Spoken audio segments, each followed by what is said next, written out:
everybody. Welcome to another episode of the show. For starters, this show is being sponsored by the Amazonian Plant Medicine Center, the Temple of the Way of Light.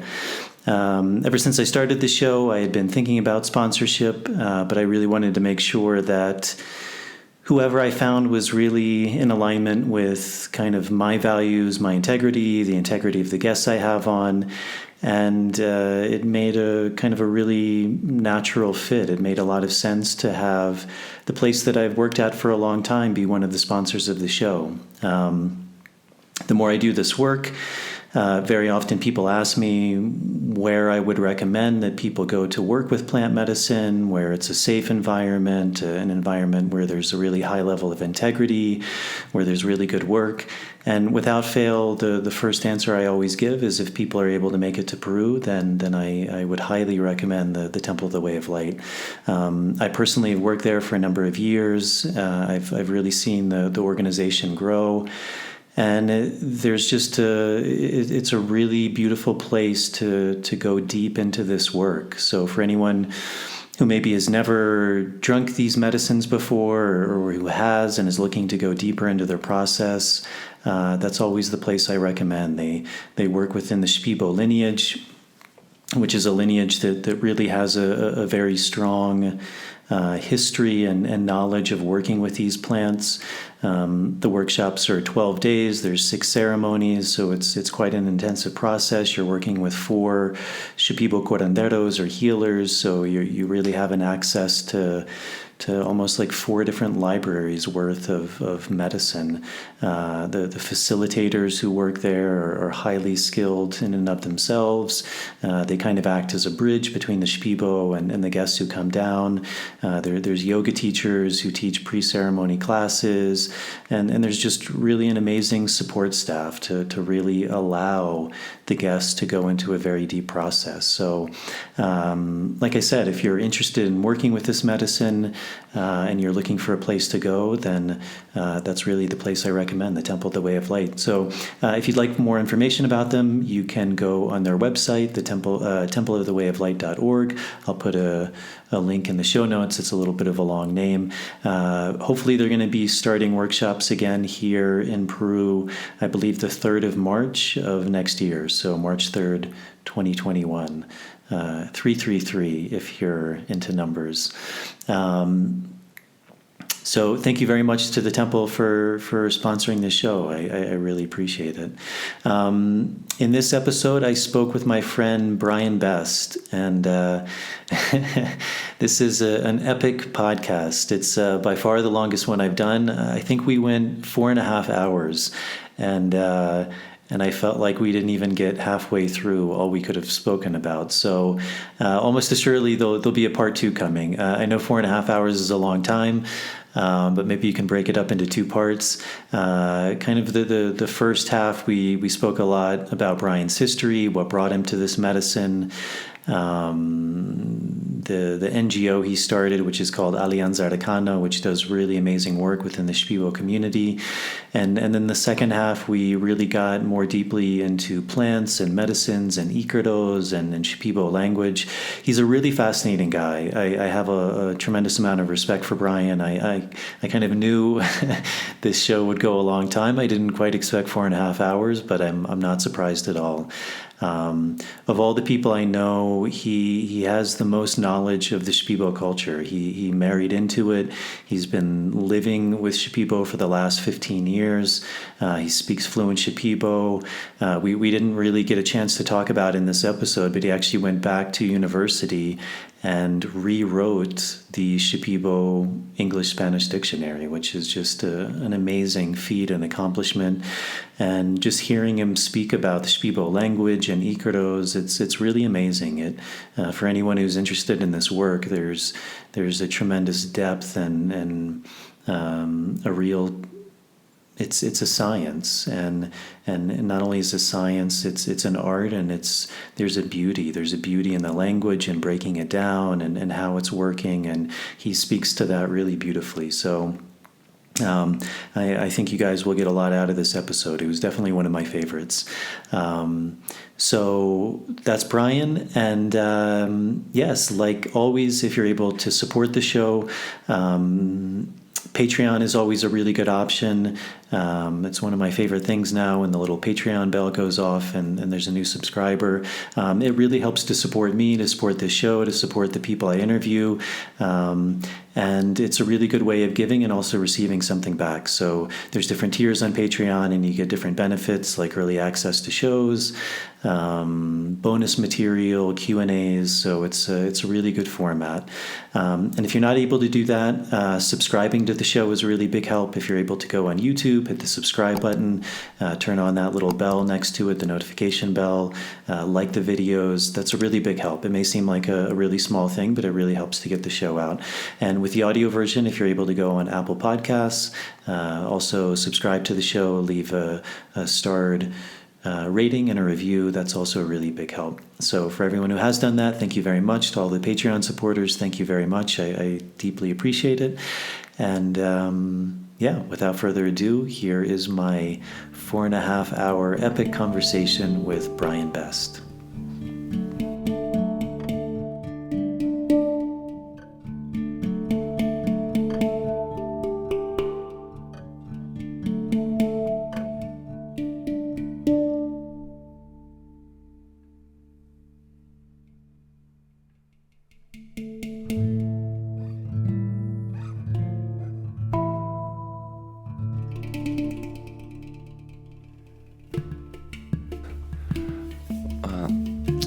Testing 1, 2, 3. I'm here. Yeah, man. We're here. Good. Woo! I'm moving around. So we finally did it. We finally did it. Yeah. Cool. Well, where should we start? So, I guess the first time I met you, was it in Pucallpa when I came down with Mihao and another guy? I don't think so. I think it was in a little restaurant. That was the in second time. That was the second time? That was the second time. All right. So tell me about the first time. So the first time I was dieting with Jorge. Okay, yeah. From the temple. And I came down with Mihao and another guy named Raphael. Mm-hmm. Because we were dieting with Jorge at the time. So I think we went down to close the diet or something. I can't remember. And then we did a ceremony with Benjamin, and you were there. That's when I was telling you, I looked up and you were doing a headstand. Yeah. I honestly, I can't recall that ceremony. That was a while ago. Do you remember what year that was? That would have been 2013, I think. Yeah. Yeah. That was a lifetime ago. Yeah. That 7-year cycle, yeah. And then when we met at the cafe, that was when I finished a long process of dieting. So that probably would have been 2013, 2014, 2015 maybe? Yeah. Something like that. I think that was at a time when I was working with UNICEF on a project there in Indiana. Yeah. Building compost in latrines. Yeah. But that was the first time that we actually got to have like a really good conversation together, and I was able to like feel you out, and Yeah, I mean, you said some stuff that kind of blew my mind during that conversation. So maybe we'll get into that a bit later. Yeah. But so maybe a bit about your background. So you came down to the Amazon quite a long time ago. No, it was 15 years or something. Yeah. So what was it? 2004 was the first time that I made it to the Amazon. Mm-hmm. Like I came to Peru in 2003. It was actually I didn't go to Peru first. I think it was 2002, like December 2002, I left the United States and I went to Central America. Like I had a friend, Sarah. Sarah Histan from Alaska, met her doing AmeriCorps, 1 year service. Yeah. And back when I did that, you could actually finish ahead of time. You do your hours, and once you finish ahead of time, they would actually pay you the money left over. And apparently, like the year after I had done that, if you finish ahead of time, they don't pay you the extra money. But I was able to use that money to go traveling, and she had asked me like what I was going to do, and asked if I was interested in going with her and her friends from Alaska to Costa Rica. And so like at that point I was reading Guns, Germs, and Steel by Jared Diamond. Right. And it had talked about Atahualpa in Peru, and I found that all really fascinating. I had a good friend of mine, Robin Kingsley. Shout out to him. Shouts out, yeah. Who was like, Brian, you got to read this book. So I was reading that and had this, prospect of going to Central America, and so looked at what I could do to make it a study abroad with the University of Nebraska, and did a long study where it was, I guess like I started off in Central America, and then I was going to go to Peru to actually do my study, which was going to be like, learning Spanish. There's like a whole backstory with that. And then like doing independent study and international internship credits, and then took a couple of classes that they had offered there. Like there was one on conflict management, and another one on Latin American social. Sorry. Social movements in Latin America. Yeah. And so like I did those from afar and just basically like did the reading and sent in my writings. And then also did independent study with a indigenous language speaker and teacher with the Omaha language. And so he was my professor for learning Shipibo. Like he wasn't my professor, he was just my contact, and so like I would write my reports about learning Shipibo to him, and then got my credits for it. And so, but this was later, or that was at that same time? That was at that same time. Oh, so you were already interested in Shipibo at that time? I'm sorry. I'm getting ahead of myself here. Yeah. The first trip that I did was not associated with anything, because at that point, I'm sorry. We got to back up, because at that point I was ready to quit the university. I had actually left. This was Nebraska. The University of Nebraska, go Cornhuskers. And so I was a undecided my first year, and then I was a fine arts student for 2 years, and then at that point I decided to not go to school anymore. Essentially, not drop out, but I wasn't finding what I was looking for there. And so then I had this opportunity come up where I like sold all my stuff and then got a bicycle and bags on it, and then was going to go and like bicycle around the United States. And this is like at the age of like 21 or like 20. And I think that's the age when you have that desire. Yeah, for sure. And so I ended up getting a ride out all the way to Oregon, and then riding my bicycle across Oregon and Washington, like the Columbia River, and then made it to the Rainbow Gathering of like 2001, and it was in Lowman, Idaho. And so I was curious about like, what is this about? I've heard about it. I've read a little bit about these things. Something in my background that kind of like got me opened my mind to this. Some kid living in Lincoln, Nebraska, was punk rock music. I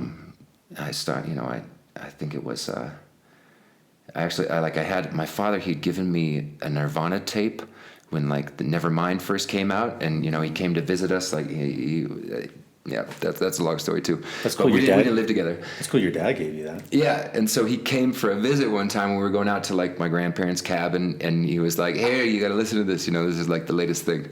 And so that kind of turned me on to alternative music, and so I was listening to that for a year or so, and then I got into punk rock music. And then the punk rock music got me into like political punk rock, groups like 15 and Propaganda, and what do they call that? I'm blanking on these other names, but like Inquisition. There's a good group. Inquisition. They have a song called Strike Anywhere that's like...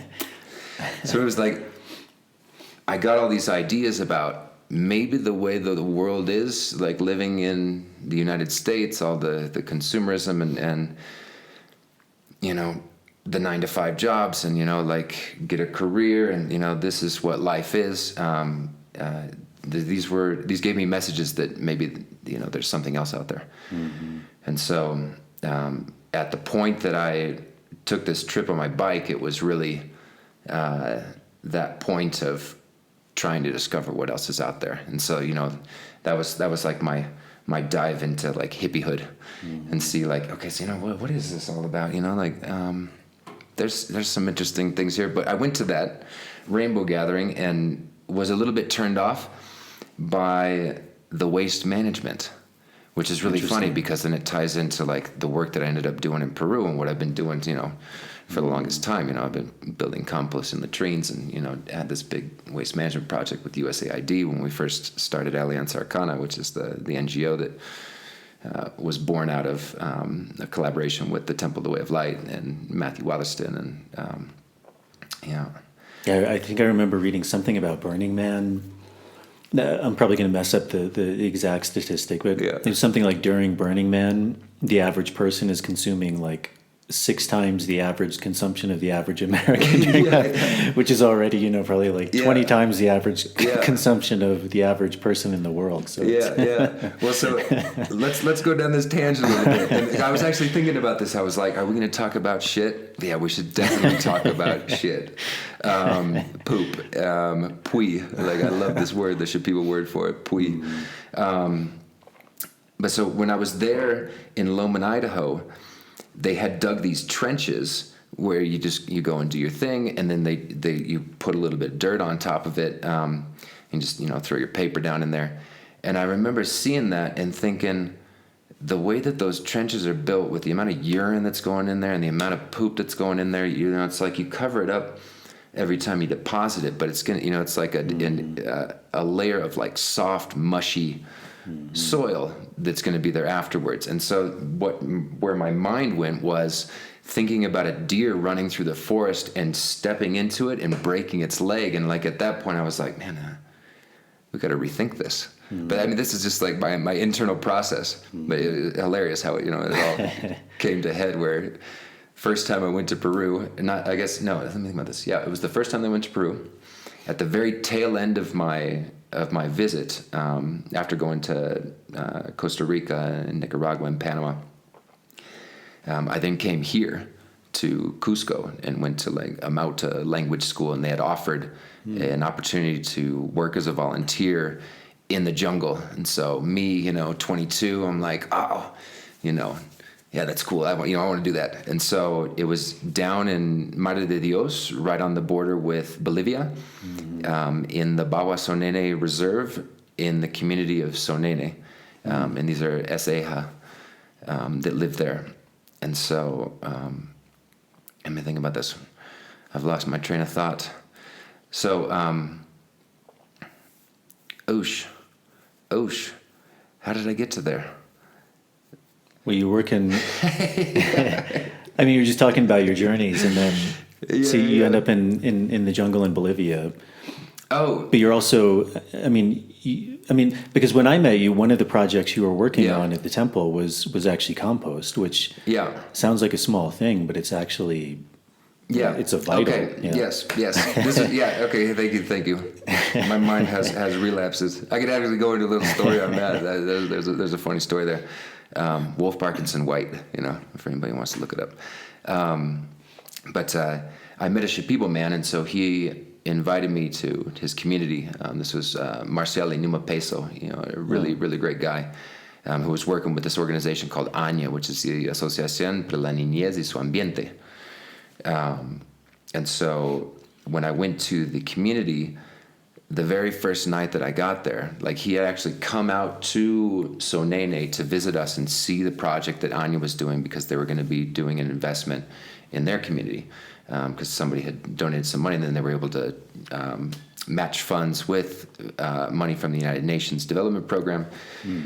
And so I arrived there, and the very first night, it was like a bus ride. I took like a 30 Soli bus ride, like back at the, in the times, this is like 2004, 2003, 2004.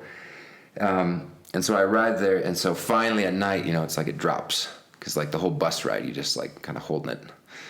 And so I go to his bathroom, and it's just a hole, and I squat down over it, which squatting, it's a whole other tangent that we could get into. Definitely squat. Squatty potty, if you've ever seen the video for the squatty potty, go check it out. Like you'll be pooping so much better. But so I went to go and do my thing there, and it splashed me back. And it was like all over. And so I freak out, get the toilet paper, clean myself off, finish what I'm doing with the rest of it, and then like run to where he's got his water faucet with some soap and like clean up everything, because like it hit the head, it's like, whoa, not so nice. And so the very next day I went to town, because at that point there wasn't internet in San Francisco, and there wasn't a lot of cell phones at that time, which was beautiful. But so I had to go into town and go to an internet cafe and type up composting toilets. And so like that was like really like opened my eyes to that realm of like my existence, which is like, helping to build composting toilets in Shipibo communities. And now we've done it with Alianza Arcana, and originally with fundings from USAID, and then we started working together with UNICEF. And so thankfully we have UNICEF to like do all of the government negotiation stuff, because I actually worked for, I believe it was 1 week in the municipality of Yurinacocha, and then I was hired as the assistant to the director of public cleanliness in the district. And because they were wanting to hire me for just to like run waste collection and also like the sweeping of the streets and all that stuff, but I didn't want to take on like a full-time job with that. And also like there was an election coming up, and so like the mayor was like, so we know we got elections, so like that's going to be part of it. And I was like, well, listen, maybe who do you have in mind? Maybe I can help them out. And they're like, oh yeah, that's a good idea. So like, here, listen, we'll give you 1,000 soles a month. I was like, listen, man, I want 2. And he was like 1,000. And I was like 2. And then finally he was like, listen, let me see you in the cancha, let me see you on the field, and then we'll make a decision. And so like I was there for a week.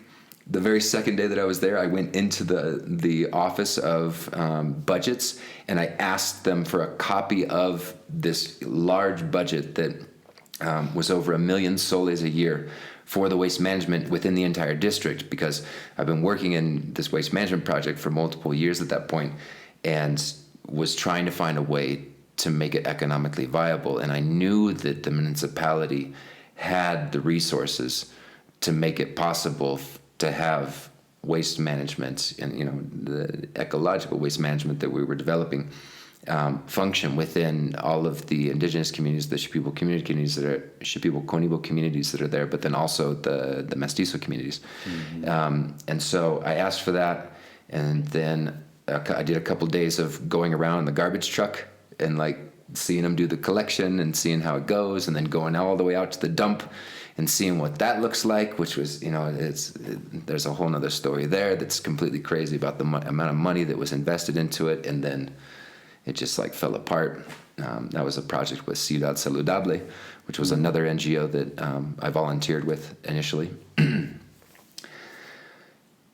Yeah, and so the next Monday I come in and it's my birthday, and the guy who's in charge of our area, he calls me into his office and he was like, "Hey, sorry, we don't have the money in the budget for your salary, so we can't keep you hired on." And so that was that. Wow. So with the waste management, was that something you just kind of fell into because you had some knowledge of it, or it was something you saw in those communities that was really negatively impacting them? And but here, okay, there's a whole story with this. You ready for it? Let's see if people are actually interested in, these are stories of just following following spirit, following the energies of synchronicities, things line up.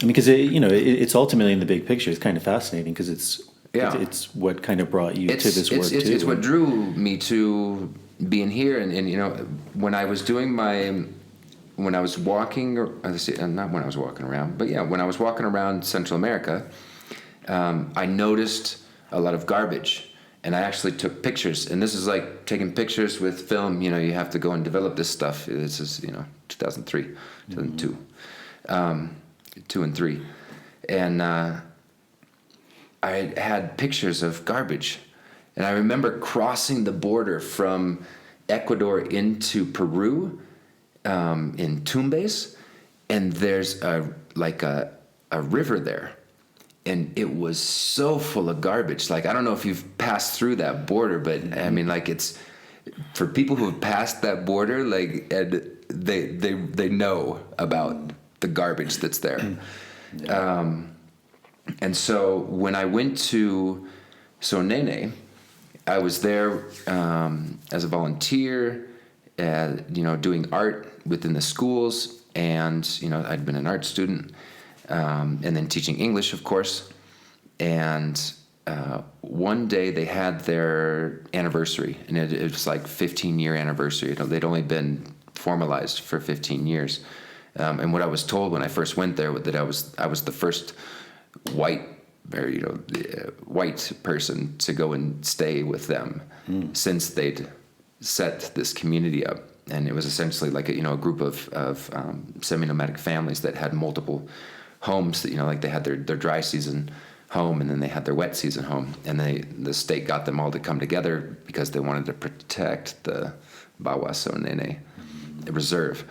And so they had this party and had like the cumbia music. And the next day, like the way that this community is set up, it's just one football pitch and houses around it, and that's the community. There's I think there must have been like 15 houses. And the next day there was garbage everywhere from like where the party was at. And so I gathered the kids up, and we picked up all the garbage. And at that point, within that community, what they were doing with the garbage, like at the school, was like they had an old latrine that they had taken the top off of it, and it was just like an open hole that they had covered up a little bit. And you think like a cesspit, So one of the teachers, she's like, we just throw the garbage in here. And so like I didn't at that point, I wasn't thinking about all the recycling and all that stuff. But knowing that was the only place to put it, like, rubbed me wrong. And so it was in the back of my mind. And then we had a visit from Marcial Peso from San Francisco de Irinacocha, the Shipibo community. And he had invited me to come to San Francisco and work on a project. He was like, "Yeah, you can come and teach English." And my response to that was like, "Oh, I don't want to teach English. I want to do something else." But he was like, "But yeah, you can do whatever you want. Like whatever project." And like it had been a week since we had done that cleanup, and so I asked him. I was like, "How's the garbage in your community?" He was like, "Oh, it's actually really bad.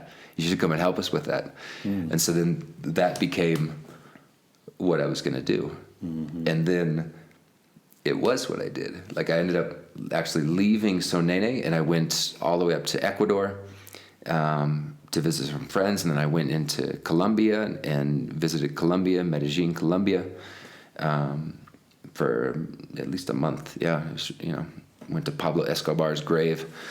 Saw how he's like a total martyr, people coming up leaving flowers and all that stuff.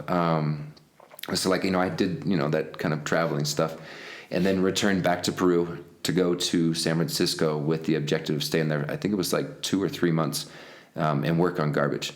And so I did that. There was a woman that worked with ANIA, the Asociación para la Niñez y su Ambiente, or Children in Their Environment, and she had told me about a project that she had heard about, or a person who would have children in Guatemala collect garbage in bottles, and they would stuff the bottles full and make what they call eco ladrillos or eco bricks.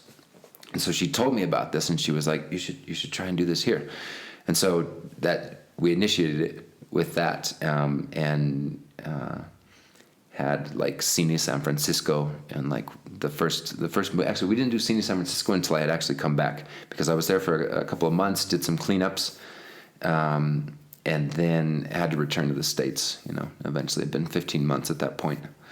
And so getting back there, yeah, I remember arriving and my mother giving me a hug and just crying so hard because she thought that she was never going to see me again. But yeah, I mean, it was really, really good. And it was at the tail end of that trip, that very first trip to Peru and Central America, in 2003, where I came across uni and the local jungle, entheogen, and ayahuasca for people who aren't familiar. Yeah, ayahuasca for that. Yeah. I try to stay away from that word. Right. Anyways, definitely in writing. My experiences with it. And how did that first come up for you? Yeah, was that when you were working with the collecting of the trash with the Shipibo? No. It was actually here here we go. So a good friend of mine had told me about DMT and ayahuasca, and I had no clue, and so I had this reference that somebody had mentioned that this is something that's out there and that's interesting, but I can't remember like what was said about it. Just DMT, ayahuasca. And so when I went to Sonene, there was an elder healer that was part of this community, and the people who were running this lodge that was next to the community would purchase ayahuasca from them. And so like I remember one time they stopped the boat, and he got off and like went up to this guy's house. He actually lived right next to the river, whereas the rest of the community was up on the hill where the football pitch was. And so he comes back down, and he's got this bottle, and it's like, oh, what's that? Oh, this is ayahuasca. It's like, oh, okay, yeah. And so they're like, oh yeah, we run ceremonies. And this was like a guy from Argentina who I can't remember. Anyways, Argentina. And so that opened my curiosity up. And so I remember talking with one of the teachers, because I was living with the teachers in the community, and I didn't ask her about it. Like I didn't bring it up, but they were mentioning that the old man, sometimes you can hear him walking around the community, yelling and singing and making noises at night. And they said that that's him when he's drinking ayahuasca. And it seems that his way of drinking it was that he wouldn't have a ceremony within a house, I'm sure that he would start in his house, but then as the ceremony progressed, it was just himself, maybe one of his sons. He would walk around the community and he would expel energies. And I remember hearing this, and it was just like fascinating. And these two teachers were like horrified by it. I don't know what this guy's doing, but every once in a while we hear him yelling, And so I couldn't bring myself to ask his son, who I would have been able to communicate with, if we could have a ceremony there. There was something it wasn't, I wasn't super drawn to it. But so then before I left there, the people that were managing this lodge actually had an opportunity to drink. And so I was like, oh, okay, yeah, I think that I had mentioned it to them. And so they brought me into this room that was, about the size. They had this tiny little altar on there. And then they told me that I was going to be the only one drinking, and they were going to be playing music. And so they gave me, something to drink. I can't even remember what it tasted like. And nothing happened. Absolutely nothing happened. In completely bizarre context. It was weird. And so when I went to San Francisco, the community there, Marcelo Inuma Peso, his father, Leonardo Inuma, is a healer. And so I can't remember how long it was, but he was like, hey, we're going to have a ceremony with my father. You want to come? And so we ended up actually having 2 ceremonies. And it was really nice. Like some of my early ceremonies in San Francisco, I was always like the fly on the wall. That there would be some tourists that would come in, and I would meet them in the street, talk to them, and they'd be like, oh, hey, we have a ceremony tonight. You want to come? You know, like here. And so these first 2 ceremonies, there was a fellow that was receiving a treatment. And so it was just the rest of us that were there. And what I really appreciated and respected, and like, you know, I respected even more so later as I learned more about these realms and you know, the work that the healer's doing, was that he opened that space up and he just let me explore in it. And so those first 2 ceremonies were like those mind-blowing, you know, ceremonies where you see the cosmos and the universe, and you know, you see your own spirit, and everything's cool. And you know, it's just like, can it get any, you know, more bizarre than what you've just gone through? And so like those were my first 2 experiences, and it was just really beautiful to be able to sit in that space and not have any disruptive energies coming in of, you know, like disrupting the process that I was, you know, essentially going through, of just like really looking internally and like seeing what this medicine, learning a little bit about what the medicine, but really exploring how it can open up, you know, all the connections within your brain to your memories, but then also to things beyond us. So that was really nice. Yeah. And so that was before you went back home after the 15 months? Yeah, so I went back home after that, and then actually, you know, like did what I would, like I think I laugh about it now, but like I went home and like declared as a pre-med, because, you know, like I had this healthy distrust of Western doctors. And so there was something about when I drank the medicine that like really like pushed me to want to learn how to know how to heal myself. Not so much of healing others, but like knowing how to take care of myself. Because like when I did that bike trip and like, you know, going on my own and traveling all through Central America and a bit of South America, it was really learning how to take care of myself and be my own, you know, what do you call it? You know, independent and resilient. And so I did that for a semester and then was done with it. And then, what do you call it? Changed my major to anthropology, which is like, that was easy. that was really good. So the next year then I actually coordinated to do more study abroad. Actually, no, that was the study abroad. That was like the big study abroad. And so I was going to be working on this waste management project and had all these other things set up, and like learning Shipibo and doing the extra classes.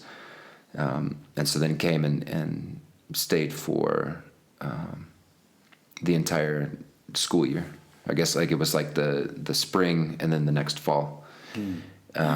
So it was there for an entire year, and that was beautiful.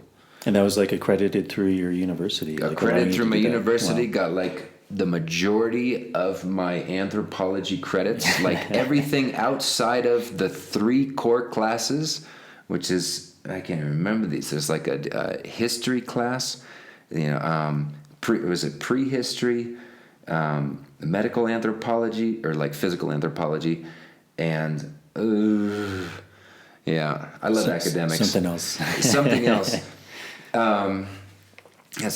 Cultural anthropology, of course. Sorry, Dr. Haim. And all the rest of it was credits that I got doing these study abroads. But funny story, with the last class that I had to take in anthropology was a freshman level class, which was physical anthropology, because I just put it off. And so I took this class, and it's a majority of freshmen in the class, and we have to write our final papers on, you're familiar with physical anthropology and these concepts of, studying bones and, evolution and things like that. So I ended up writing my final paper on Terence McKenna's stoned ape theory. Interesting. And my professor was like, it blew his mind. He'd never heard of it, this professor of anthropology in Nebraska. And he was like, that was so interesting. I've never heard of that. And I came across this from my good friend who had told me about ayahuasca, Juliet. And we were listening to these, actually it wasn't with her, I actually went to go and visit her, and I was with another friend, and we were listening to these tapes that someone had lent us. And I think it was probably from her. She probably lent me these tapes, and we were listening to these Terence McKenna talks, and he went into the whole stone monkey theory or stoned ape theory, and it just like made so much sense to me. And like I'll say, part of the reason that it made so much sense to me was that it was probably, I can't remember how many years prior to that, in good old Lincoln, Nebraska, I stumbled onto being in the apartment of some people that were a little bit older than us and happened to have mushrooms. And so I ate a little bit of mushrooms, and we stayed in this apartment, and it was just like a really calm, it wasn't a ceremonial atmosphere, but it had like a very relaxed, comfortable atmosphere. And it seemed like a really, I would say like I'm really fortunate that I had that sort of environment to actually have that first experience with. But one of the things that I remember after having a little bit, like it wasn't, like I can't remember, it wasn't a heroic dose, right, as Terence McKenna talks about, but it put me into that space where like all of your senses are heightened. And I remember thinking, I could do this every day. Every day. Because it's just like, yeah, wow. So I ended up writing this paper, and then like the other students in the class, like I remember this one kid was just like, what? Oh man, I ended up writing about like bone length, between this hominid and this hominid. Yeah. And it was well received by your professor. Yeah. And so then at that point I was like done with school, and it was like academia, never again. And like had all these thoughts, like I went and did all this work in Peru, essentially got grants to initially go and keep doing the waste management project, but putting more focus on composting and gardening. And so I did that a couple of years, and then we had the opportunity where there was a Peruvian who had received a grant from his university to essentially, it was like a scholarship to work on this project, and it helped cover his expenses, this university in the United States. And so when he got that funding, he was like, hey, come, like, let's get this thing started. Wow. And that was the point where I like made the decision, okay, like I'm going to move. So that was like 2008. And so like we started that, everything was going really, really well. And then we applied for more funding, and got some funding from Bill Clinton, like the Clinton Foundation. And so at that point in time, this money came from Walmart, of all places. And so at that point in time, like Walmart could say with a straight face that they were supporting ecological sanitation in the Peruvian Amazon, which is hilarious. But so anyways, we had this funding come in, and we won this other prize from Ashoka. I'm not sure. Are you familiar with Ashoka? They, I believe it's based out of India, and they have prizes for what do you call this? Like environmental entrepreneurs or social entrepreneurs. Like if you become a fellow with them, like they cover you for like 2 years, and like, hey, what's your idea? What's your dream? Like here, here's a good amount of money for 2 years. Like make it happen. But anyways, they had these change maker challenges, and so they had one for like redesigning health, and so we ended up winning because it was something that, like social media votes on. And so we ended up winning that. So we had these 2 grants, but it still wasn't enough to pay me. And at that point, I had met Cielo, who was working at the Temple of Way of Light. And I had met her originally in San Francisco, just walking through, probably collecting garbage. And so then she contacted me and let me know that there was a job opportunity because they needed a Spanish speaker, someone that could like look over the grounds and essentially be like a certain level of management and like manage the Spanish speaking people there. And so I ended up checking it out and going in for, a job interview and then started working at the temple. Yeah. And so was that kind of the first opportunity where you really started to delve into to plant medicine? Back in 2005, when I had come for my through the university, I had known about this elder that was in the community, and so I went to go and find him when I came back, and then had a couple of ceremonies with him, and then here's a funny story. Maybe some other people can relate to this. This is like my first time approaching this idea of, wanting to apprentice with somebody. And so like in my mind he's the elder in the community, and I've sat with him a couple times, and like, it was a good experience. And so for me, like I was looking for like tradition. Who's the oldest one that's doing it? They've been doing it for a long time. Like, okay. And so I went to him and actually asked to be an apprentice, in which case he accepted. And there was, of course, like, the discussion of managing what kind of exchange would take place with it. And this, I don't know if I want to tell this story. So, yeah, I think it can help give perspective, maybe. We'll see. So, I'm there, this college student that has student loans paying for all of this. And, maybe I shouldn't be mentioning these things. Anyways, student loans, they got paid off. That was all good. So thank you, U.S. government. So I started coming to ceremony, and he opened a diet of Noma Noma with me.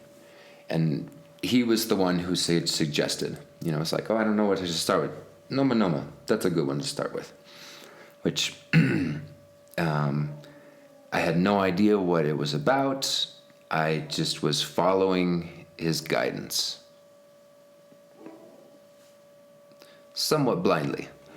I mean, like I'm always very cautious. Like I've been cautious since I was a little kid of authority. And so, like even moving into those and like, learning how to travel on my own. Like I've always known how to keep the energy in a way that, like perhaps they feel good, like they feel that they're in control, but I know that I've always got a way out. Mm-hmm. But so with this, I was really, I just, jumped into it. And I guess, part of it is that it felt okay.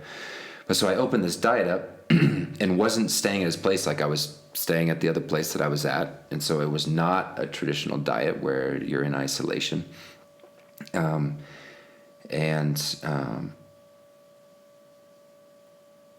trying to think. It was interesting. I didn't really connect with the plants, and probably because I was, not being in isolation and working, picking up garbage, like touching other people's garbage and things like that, things that, you really shouldn't be doing if you're in diet. But then he had this fellow come from Mexico, I believe it was. And this fellow had arrived to do a 15-day initiation. So like, I think people have heard of these things where it's like you go for 15 days, you maybe drink ayahuasca every other day, and they teach you an Icaro, and they say that you can, you yeah, go off. You can run your own ceremonies now. You got a certificate. So this was like what was being offered to this person, or at least by concept of it. He was only there for 15 days, and he was there for like this training, intense training, learn how to cook it, and then he can go home and do it, which is crazy. And so this guy showed up, and of course they worked out their agreement. It cost so much, and so this guy started asking, how much is the gringo paying? And so one day, because I think that it was causing a rift, because they were trying to get this guy to pay more, and so they were like wanting to know how much I was paying, and he, I don't know. I don't know if he asked like, hey, does he pay anything? And like, oh, he hasn't paid him anything yet. And so I showed up for a ceremony one day in the afternoon, and this old guy, he's like, Owen, are you gonna drink tonight? And I was like, it's up to you, maestro. And at this point, like, I'm using like the term maestro, like this is something like I don't use this term anymore. I was like, it's up to you, maestro. And then he says to me, those who don't pay don't drink. And so I was like, okay. And then his son comes walking over, and he was like, Brian, come on, let's go. Ceremony's gonna start. And I was like, no, man, your father doesn't want me to come. And he's like, no, man, it'll be fine. He's like, listen, I got my own medicine, like you can drink from my bottle. And I was like, man, I don't know. Like the way that he'd said that, like with the energy of it, I just like felt it. And I was like, I don't think so. And he's like, no, come. And he had this big mosquito net that we just like sit on the floor. And he's on the other side of the mosquito net, and he's like, come on. And I start walking closer slowly. And then I hear the old man again, Hoven, those who don't pay, don't drink. And so like at that point, it was like the diet was over. I went home. I didn't see him for like a month or so. And then one day I see him walking through town with somebody else, like another, someone that was not from the community. And he sees me, and he was like, "Oh, hey, this is my alumno Brian. Like he's gonna be a gran medico, and like it's like shooting his mouth, just like he." And so then he tells me, he's like, "Hey, we've got a ceremony. You want to come?" And like this is after like not seeing him for a really long time. And so I ended up, going to a couple more ceremonies with him, and they were all really, really good, but there was no focus on the diet. It was just kind of like this whole idea of the diet just like disappeared. And so I had this open diet for like 6 years with the Noma, which when I went back to dieting for the first time after that experience was with Diogenes Garcia's family in Dinamarca. And so, of course, Noma is the plant that I did. And it was really funny, like when I did this, when I first opened that diet back up, sharing visions. Anyway, I'm up for some of it. Some of it you got to keep to yourself. But so I see this vision of this beautiful woman laying on her back, and she looks over her back, like over her shoulder, and gives me this look of like, oh, look who the fuck, look who it is, look who's here. And then that was my one communication with her the entire time until like the very end of it. Because at first it was just like, you wanted to like say hello to me, and then you completely ignored me for like the next 7 years or 6 years. But what was nice is like she had her back to me, but like my creativity and like the thoughts were just like punto, really straight, really focused, really clear. And so I ended up doing a lot of work while I was on that diet that was associated with the Waste Management Project of writing stories that just like flowed. And then also once I wrote the stories, then I started working on this art project for my younger brother, who was getting married. And so I actually made like a wooden puzzle, and it's like you take a piece out and it all falls apart. And so I ended up carving Shipibo, Kanibo, Kana onto it. And as soon as I started doing that, like every time I closed my eyes, like that's all I could see. But I got ahead of myself. Going back to San Francisco with this Noma diet, I went to these extra ceremonies. I went to these other ceremonies with him, and they were all really good. And I actually, getting into this whole thing with getting back to the waste management, and how this like became, part of my life. Like my calling was. There was a ceremony coming up, and this was like one of the first ceremonies where I like had kind of put an intention out, because I remember prior to the ceremony I was getting burnt out on working with so much inorganic trash, like plastics and dirty plastics. And I didn't have the balance with the compost. Once I started doing more work with the compost, like I was able to have that balance with like the what do you call it, like the living and the non-living. Mm-hmm. But so I went to this ceremony thinking to myself, I don't want to do this anymore. I'm tired of picking up other people's garbage. So that's kind of where my mind's at right now. And so then that was this ceremony that I had, like that. Let me think about how to phrase this. I don't know this from experience of reading, but I've heard, from discourses that take place of like listening to people talk about ayahuasca. A theme that comes up is this concept of dying while in the ceremony. It's like a dying and a rebirth, dying of the ego, or dying of spirit, who knows, or having like a complete, out of body experience that is brought on by drinking this medicine, and then possibly also with the songs and the energy of the healers that are guiding the ceremonies. And so that night was like my death ceremony. And it all started off with me being able to like initiate a conversation with the ayahuasca. Of course, all this stuff could just like be in my head, and I'm completely making it all up, and like it's all fantasy, because yeah.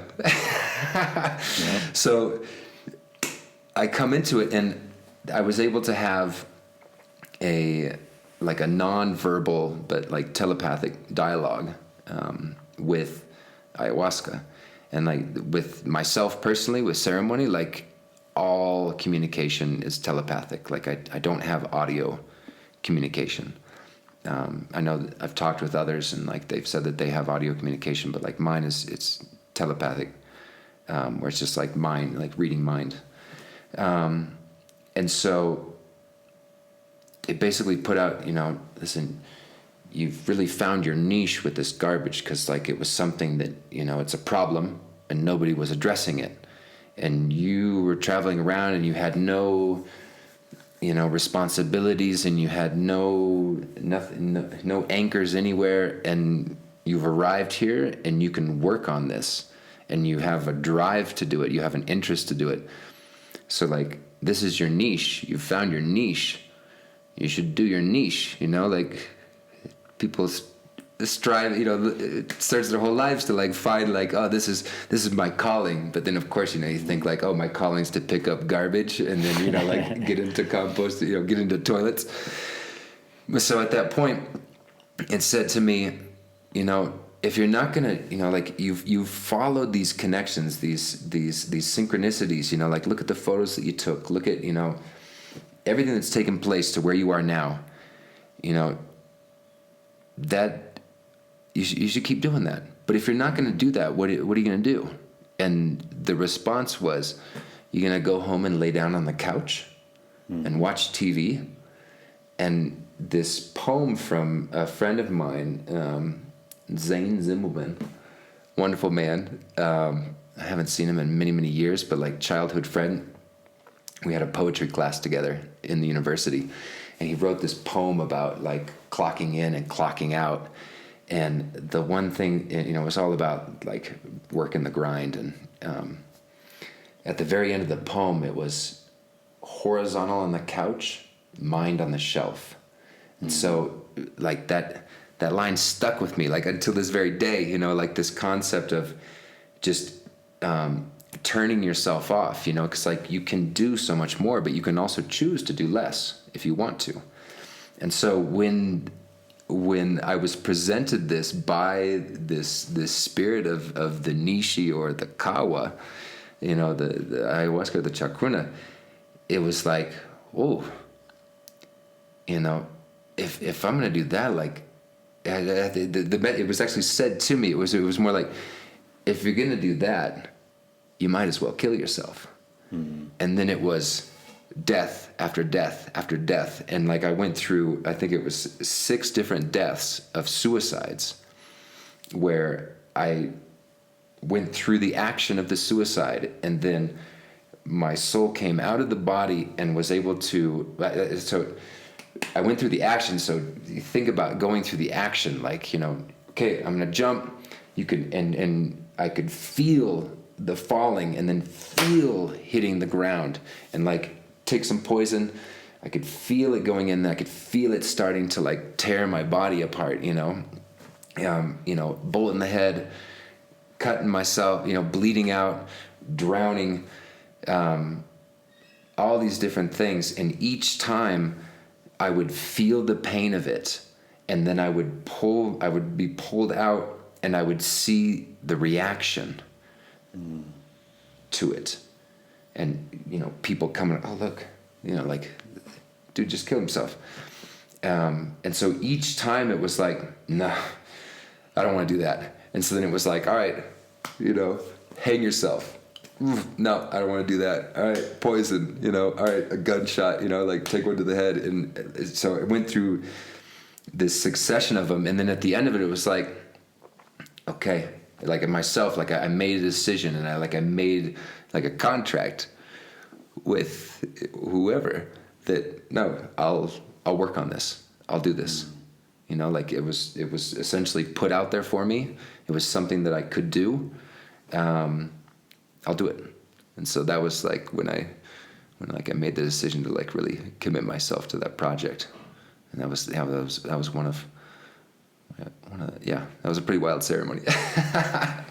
And why would you say that's so important? I mean, because I think a lot of people, I remember a story. It was when I was first working at the temple, and there's that long trail that goes into it. You hike in, and there was this one piece of plastic on the ground.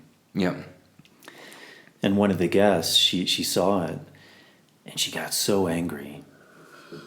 She was like, "This is unacceptable. Like, they're polluting the jungle." Da da da da da. Mm-hmm. And in my mind, I was just thinking, like she has no concept of like, what do you do with trash? Where does it go? There's no garbage bin there. Yeah. And then also thinking, just about the amount of garbage we all consume, and it just kind of magically disappears, and we don't really think about it. It's just someone else has solved the problem. There is no away and throw away.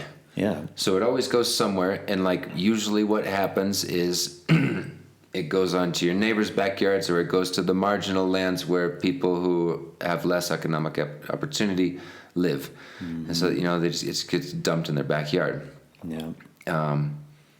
It's rough. However, there are solutions for it, Yeah. I mean, the big part of it is just reducing, it's like the whole 3 R's, reduce, reuse, recycle, like they're in order of preference, Mm-hmm. But then you can recycle lots of things, but in the jungle, it can be really difficult. But making like the eco bricks, it takes a little bit of extra effort, but like once you become accustomed to it, it just, it's become something that you do, but you have to learn that, you have to learn that custom.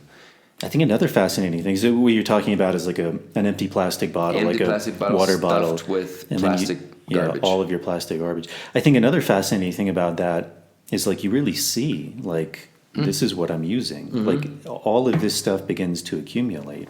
Yeah.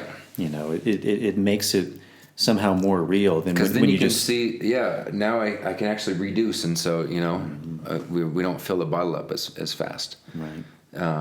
But these are things that the busy world that we live in doesn't allow us time to pay attention to these things. And so it's like garbage. Yeah, we've got a garbage man. We pay him. Yeah, they take it away. Yeah. Same with your poo-poo. Right. Man, that's really contaminating. Right. Yeah.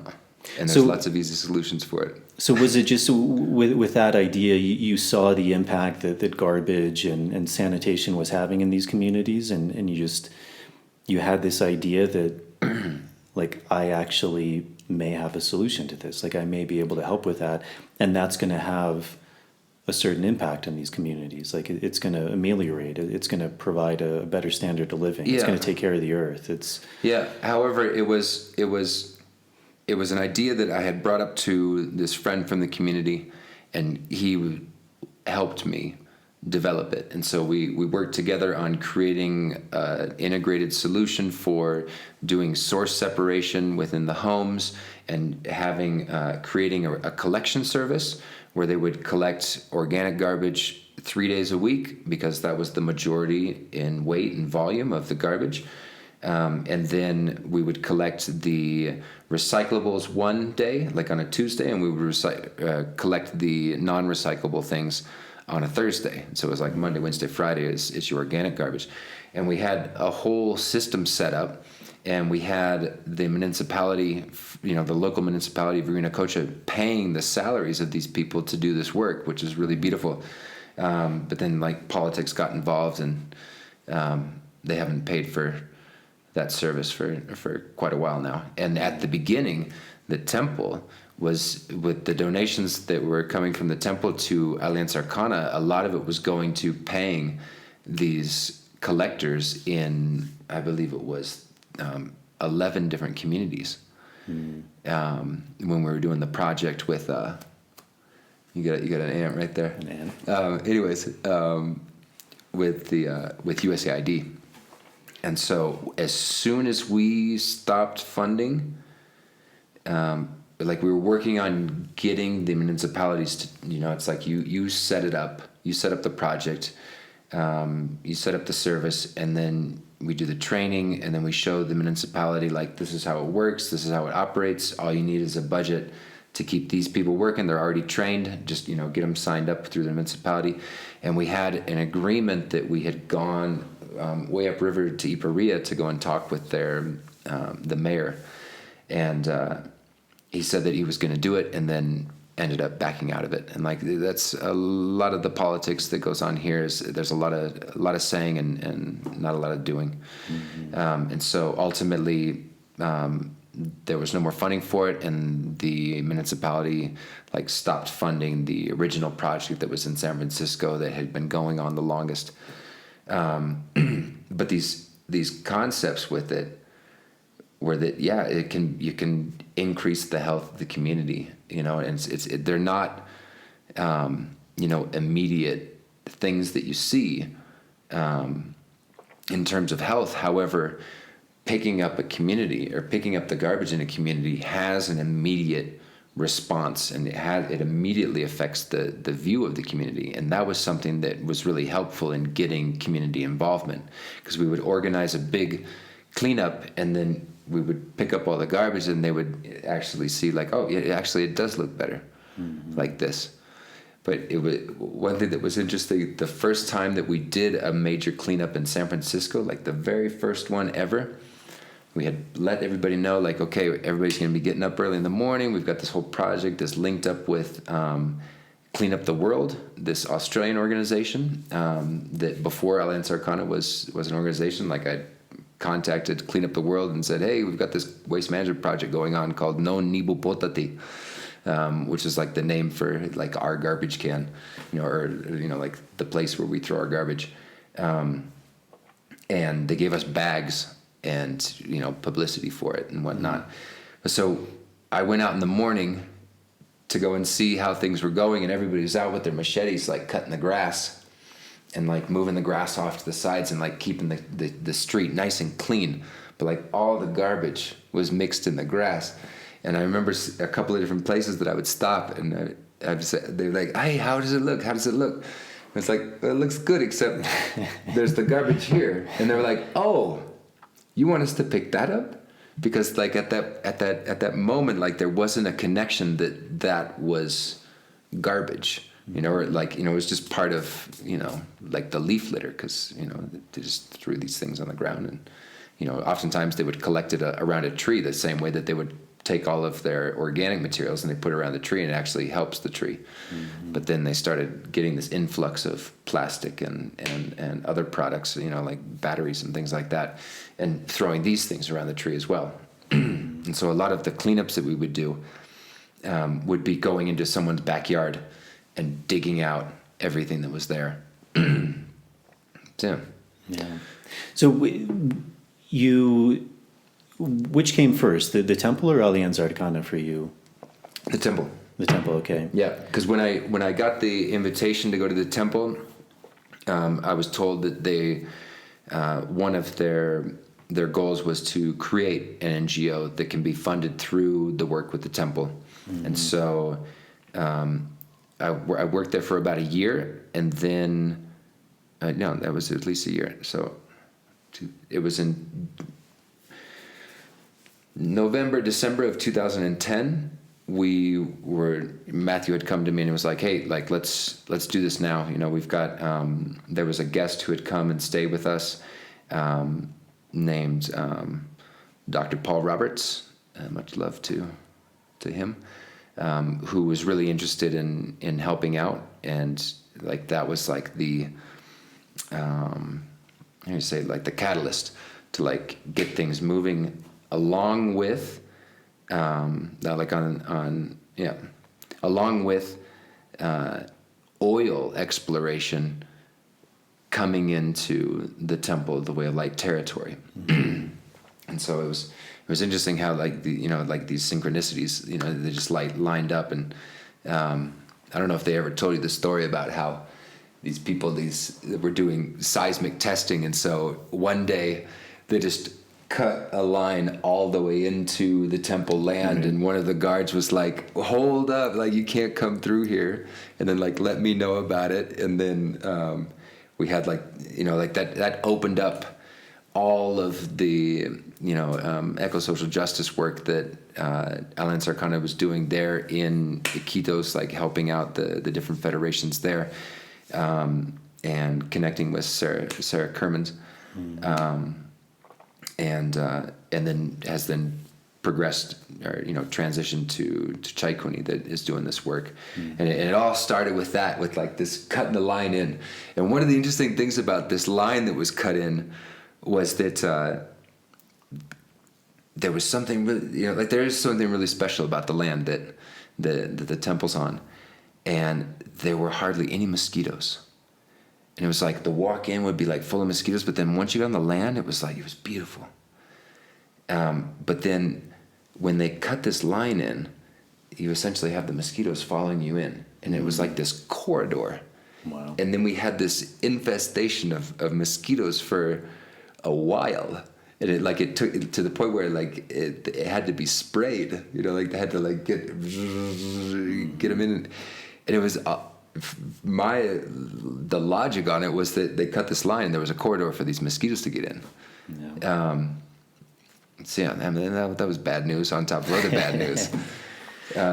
So you were at the temple, you said, for a bit over a year, and you were mainly facilitating ceremonies? Workshops? No, I wasn't doing much facilitation at all. I've actually shied away from doing that type of work. But you did do some, yeah? No, not one group, maybe. Do you remember a guy named Dustin Sullivan? Maybe. Long blonde hair, lives in Hawaii, makes flutes. Yeah.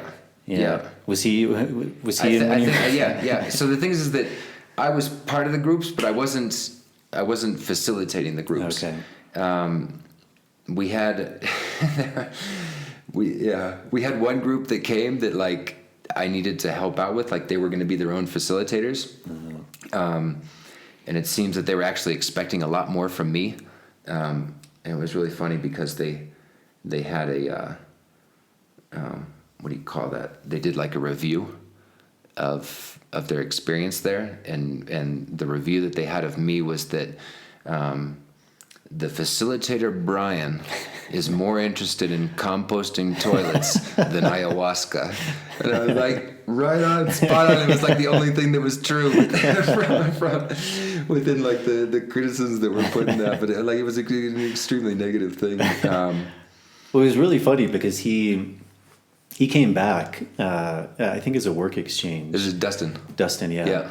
And he told me this really funny story, and he was saying, because usually facilitation, I think like everything, so much of this work has changed and grown and morphed. Yeah. But I think for a lot of people now, facilitation is really, kind of working with people one-on-one, trying to guide them, putting things in perspective. But usually it's a rather like gentle art, you're kind of trying to hold the person's hand. But it was really funny because he said he had like a really tough ceremony. And he said he came to you the next day and he's like, man, like I'm really struggling. Like, do you have any advice for me? Like, I don't think I can do this. Like, I don't know. I'm just having doubts. And he said, you looked at him and you're just like, how about you just man up? And he said it was the best advice he ever got. Okay. He said he was really struggling, but then it really made him like go in and say like, yeah, like what am I doing? What am I complaining about? Like just man up, just like do it. And he said he went to ceremony the next day and he had like the best experience ever. Okay. Okay. Shout out to Dustin. Yeah. Well, what was that like for you? I mean, because I'm sure you even if you weren't facilitating, you saw a lot of people coming through. You saw them going through different processes. So what was that kind of like for you, kind of from the outside looking in, like seeing what people were going through? Because I'm sure you see a lot of commonalities and archetypes and. I didn't have that much contact with the guests, like pre-arrival and knowing exactly what was going on with their processes, because there were other facilitators that were in charge of that. Because I was in charge of managing the staff and doing the finances. I was even doing like the bookkeeping for it, and so I was a little bit. I was very detached from that, but so I was able to like witness some things that have led me to have a better understanding of how does a ceremony conducted, what are things to avoid, what are the unlimited realm of possibilities that could take place in ayahuasca ceremony. It's like you can see a lot of stuff that goes on there. Yeah. And so that was all really helpful for me, and I appreciate the experience that I had there and the learning that I got from that, and that's it was good. Yeah. Well, so then from that you became involved with Alianza Arcana, and still to this day you're a part of it. Yeah. I'm an associate. Yeah. So maybe can you talk a little bit about that? About what? So Alianza Arcana, it's a not-for-profit that's working just with Shipibo communities. Or? Yeah, for the most part, we work specifically with Shipibo communities. We've worked with other communities in the past, but now it's actually condensed, and I don't spend much time with it. Mm-hmm.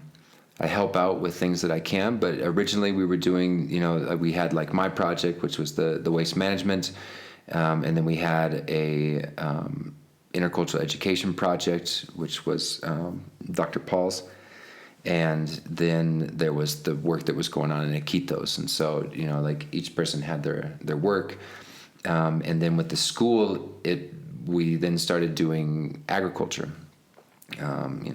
Call it sustainable agriculture, and so that became linked with the schools and the school projects, and it's also linked with like the waste management and making compost.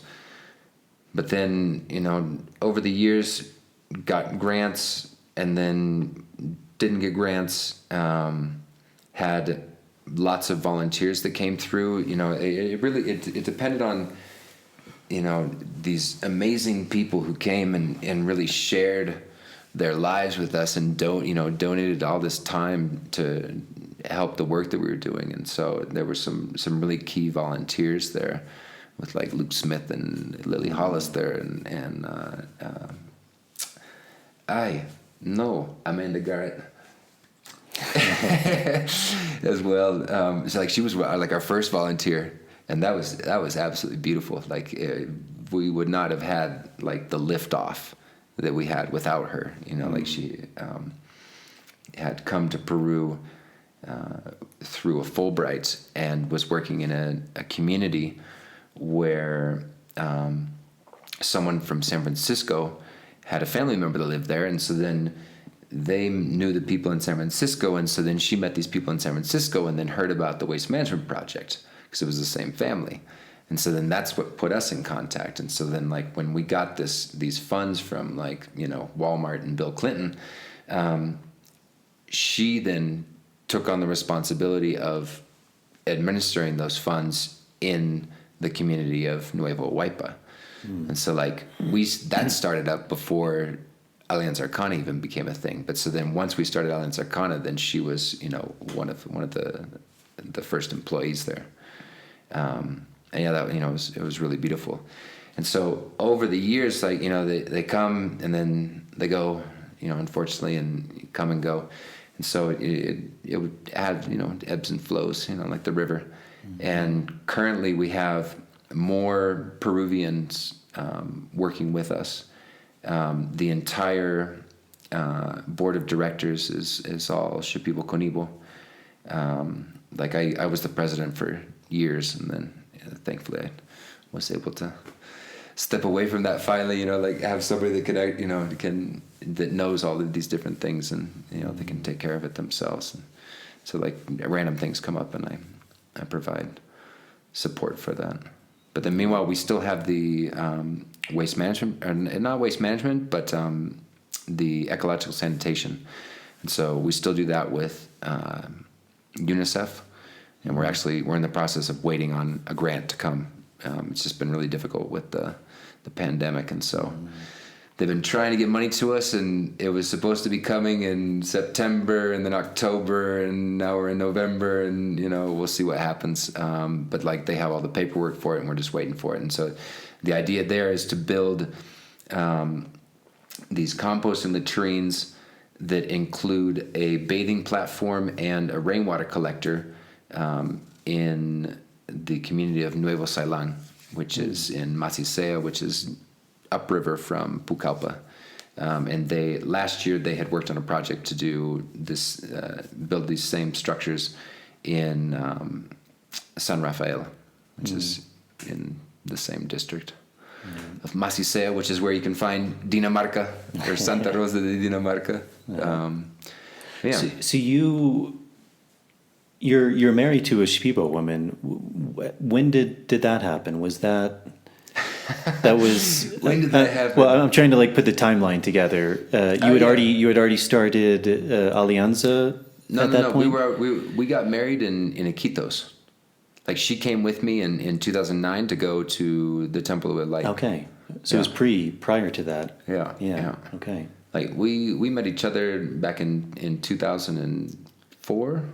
Like the first time that I went there, like I saw her, and I just remember thinking like, wow, that's a really tall Shipibo woman, you know, because like most of the Shipibo women are, you know, less than 5 feet, and then it wasn't until we got married in 2009. Okay. Yeah, the first time that we'd gone to the temple. Yeah. So then you started becoming involved with the Mawa family too, which is for people who don't know. Yeah. That's they have they're considered one of the more, maybe if not the most, kind of Shipibo family who really carries that tradition well of working with plants and medicine. And a lot of people in that family are curanderos or doctors. So what was that like for you? How did you get drawn to that family? And because I know you've worked with when I met you, you were working with Benjamin a bit, and now you're working with Manuela. Yeah. Was there something that drew you to that family, or it was coincidental? Yeah. Or? Well, so this is, in going to the temple with my wife, we first arrived there and met the maestros that were working there.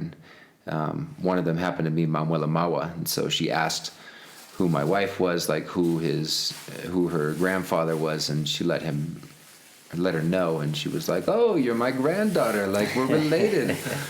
And so from that point on, it was like there was always like a really family like relationship with Manuela, and then also the other healers that were there, like Rosa Pinedo, like she has a blood relation as well with my wife. And I mean, like this. There's somebody, everybody's like either a granddaughter, a niece, or a great granddaughter. But so we had this connection, and so she treats me like a grandson, and it was it allowed us to initially develop a relationship of trust and understanding, and like the big part of it was seeing that. I did what I said I was going to do, and I was helpful. Mm-hmm. I've been helpful to her, but there was a point there where, I didn't think about this. Like I never thought about diet or anything like that. Never thought about facilitating. Like I like doing the management work, but. Like I'm more interested in like getting my hands dirty and like building things. So when I left Iquitos to go to Pucallpa, Peru, to work with Alianza Arcana, a few months later, Manuela came back from Iquitos and had made the decision not to go back there, and that she was just going to be staying in Pucallpa. And so at that point, we started organizing just like a ceremony with her, like, "Oh, here, I'll come and drink, with you at your house, tomorrow night." And then, friends would come and, like, "Hey, we're going to go and have a ceremony with Manuela." And so then it got to the point where a big group would be together, and we'd have like 10 people to have a ceremony with Manuela, and they'd say, "Listen, we want to do like 3 ceremonies, so like here's the dates." Mm-hmm. And so it just started like organically organizing itself, and then over time, she had asked like myself and a colleague of mine, Yurian, to help her organize groups. It's like, "Hey, can you find people that would want to come and work with me?" And so he actually initiated the kind of like the formalization of like a service that Manuela can be providing, that was actually geared towards diet rather than like a traditional healing service. And I find it really interesting that we moved, like it moved organically in that direction, specifically because, according to Manuela, the only people who should be drinking ayahuasca are those who are doing diet or have done diet. Mm-hmm. And so it makes sense that we had moved in that direction, because traditionally, the healer would drink and the person who was sick would not drink.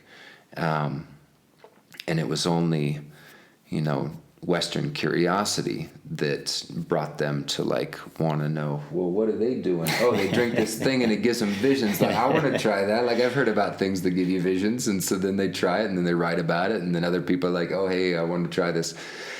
And then now you've got people doing retreats where like that's what they do, and they drink it. And I think that you've got people that really should not be drinking this stuff, and but they it's like they want that experience, and so I was really drawn to the way that we were working with her, and the way that she wanted to be doing her work of having people come and learn, and there is a level of healing that's in there, but it's a level of healing that goes with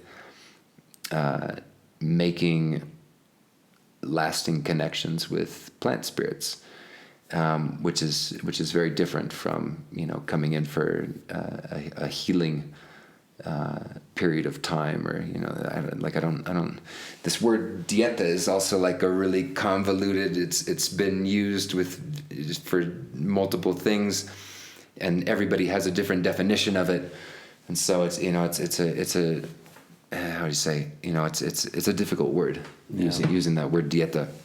Well, how would you describe that? I mean, because I think a lot of people listening are probably familiar with dieta.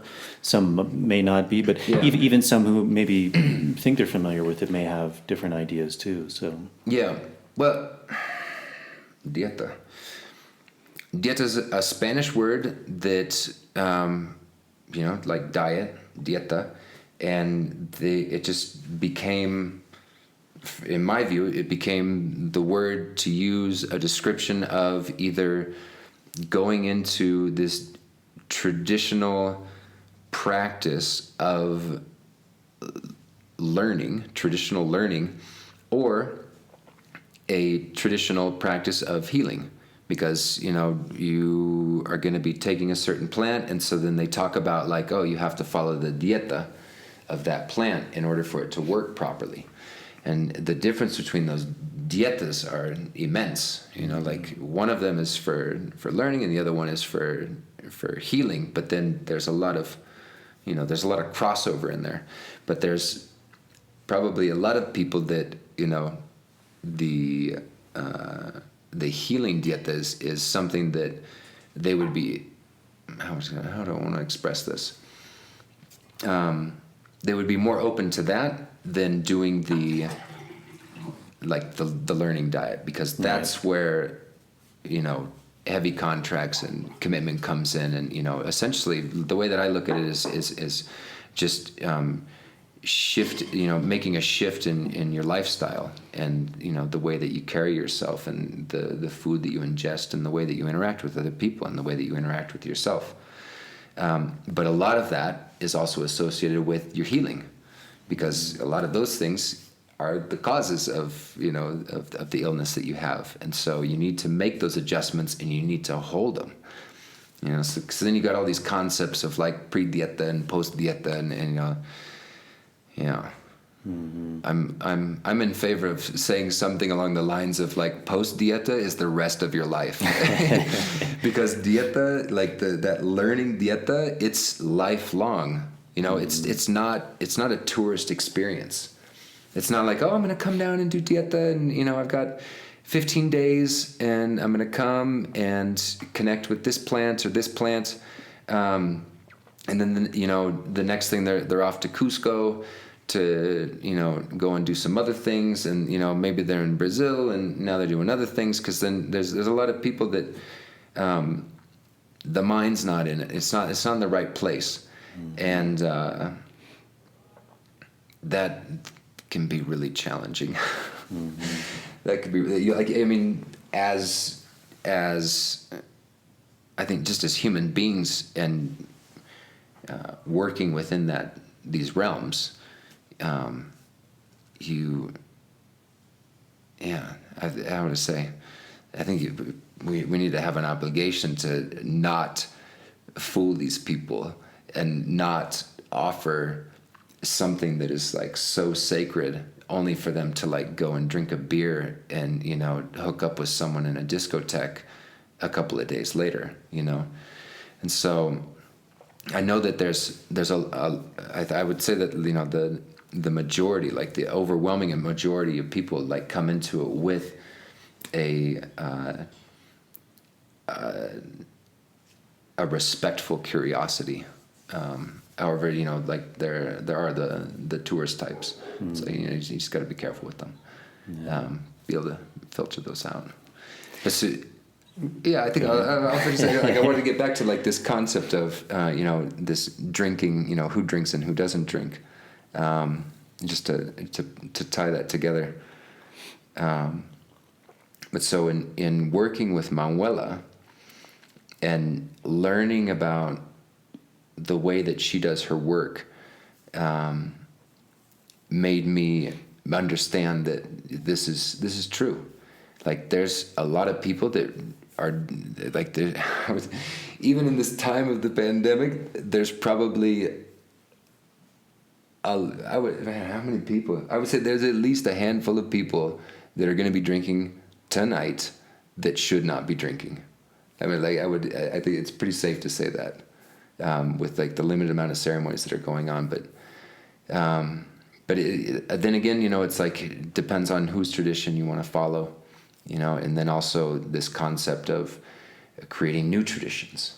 And so where's, how much validity is there in creating new traditions and moving forward into, learning about new ways to work with the medicine. Because I remember there was someone who had made a comment about the Shipibo cannibal healers, saying that they were like kindergarten. That was, Shipibo cannibal healers were at kindergarten level. And that there was actually so much more levels that you could get to. But, and when I heard this, I was thinking about like people that come here and do this in the Sacred Valley and like mix it with all sorts of different things. And like, man, you got to be careful with that stuff.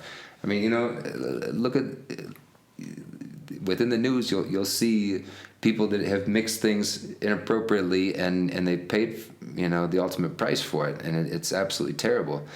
And one of those was, I'd be curious to hear your perspective on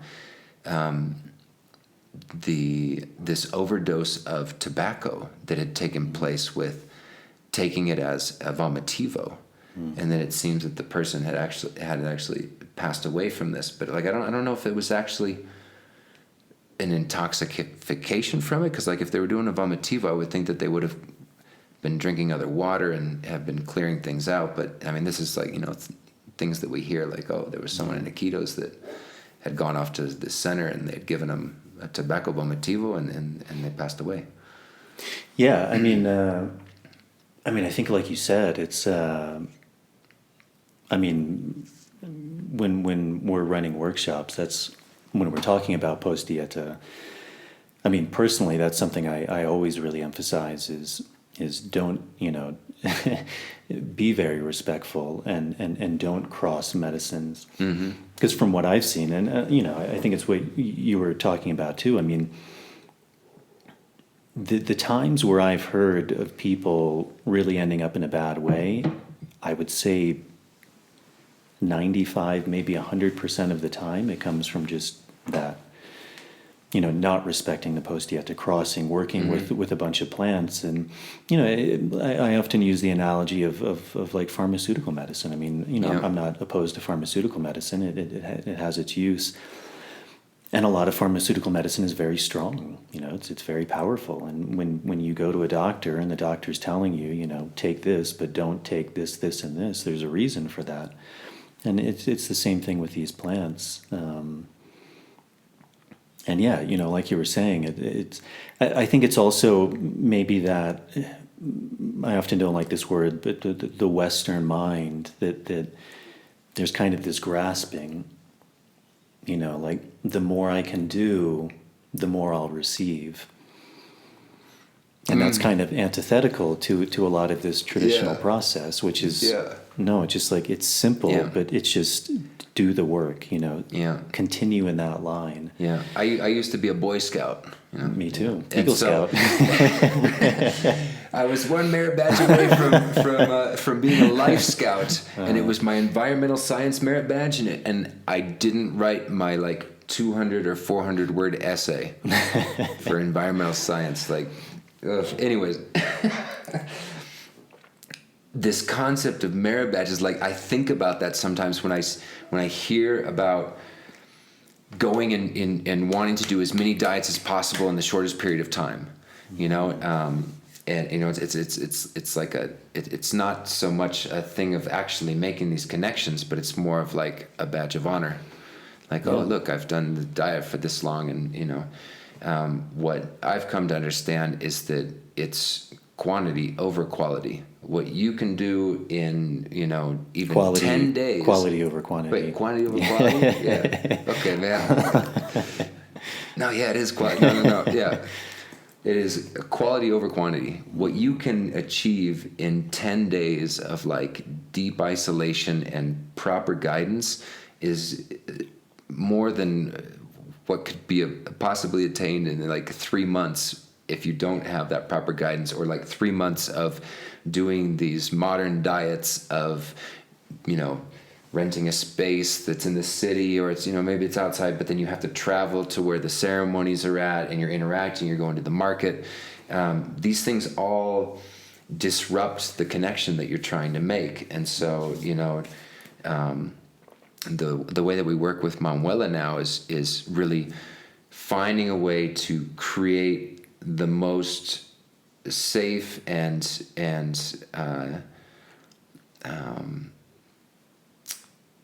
isolated experience, so that way you can have that crucial experience of isolation and be able to take your energy level to the point of being just yourself, your own energy. You've got your memories and your attachments with family, but you can like really clear out the rest of the energies that are possibly, I don't know, you want to use this word contaminate, but like muddling up your energetic field, so that way you can then connect with the energetic field of this plant. And so it's paramount for us to be able to have a space that, you're in your own room. You've got, if we could, like, we're in the process of setting up a space for Manuela, but, in renting other spaces, making sure that they have their own space to use the restroom as well. So that way they can have that independent, individual time and get into those spaces where their energies can come in sync with the energies of these plants. And, it's at those moments that I feel that you can then make these like this one-on-one communication. It could be something that takes place within the ceremony while singing is taking place, perhaps while you're singing, or it could be taking place after the ceremony in your room, or the next day, even after not having had ayahuasca, and it's just middle of the day, you lay down and all of a sudden, a dream comes to you that's, and messages, you connect, and the isolation is extremely important for that. And so we work really hard to make sure that the people that come and work with her and like use her, or use her, but use her as a guide to help open these doors and create these handshakes. Like I have to think of it as like this this communion. And so like this is for me like one of her primary tasks is to get you into a space where you can meet this person, and then they can then help open the door and guide you in and say, hey, look, this person really wants to meet you. But then once that connection has been made, it's really then up to you to maintain it. And what I've witnessed over the years is that there's a lot of people that they rely on the healer or the person that helped open the diet to maintain the connection for them. It's like, oh, I feel a little bit cross. Like, can you help me out? And rather than learning to manage that space themselves and have a personal communication with the plant, they depend on their maestro to create, facilitate this communication, which to me sounds like a Catholic priest, interpreting the Bible for you. Right. And on the other side, when you're learning to do this, ultimately what you're doing is you're learning how to manage all of this connection, these energies. Like you are, this whole concept, like you are your own master. Like when you're going into diet, that's the ultimate goal of it. Like what's the objective of it? It's for you to make a relationship, a communication and a relationship to the point where you can either do healing with it, or you can do harm with it, or you can do nothing at all with it. But traditionally they would go into, we do this for healing, or I'm going to do this path for harm. And nowadays we've got Westerners, like with the popularity of dieting, becoming, like something that has grown in popularity.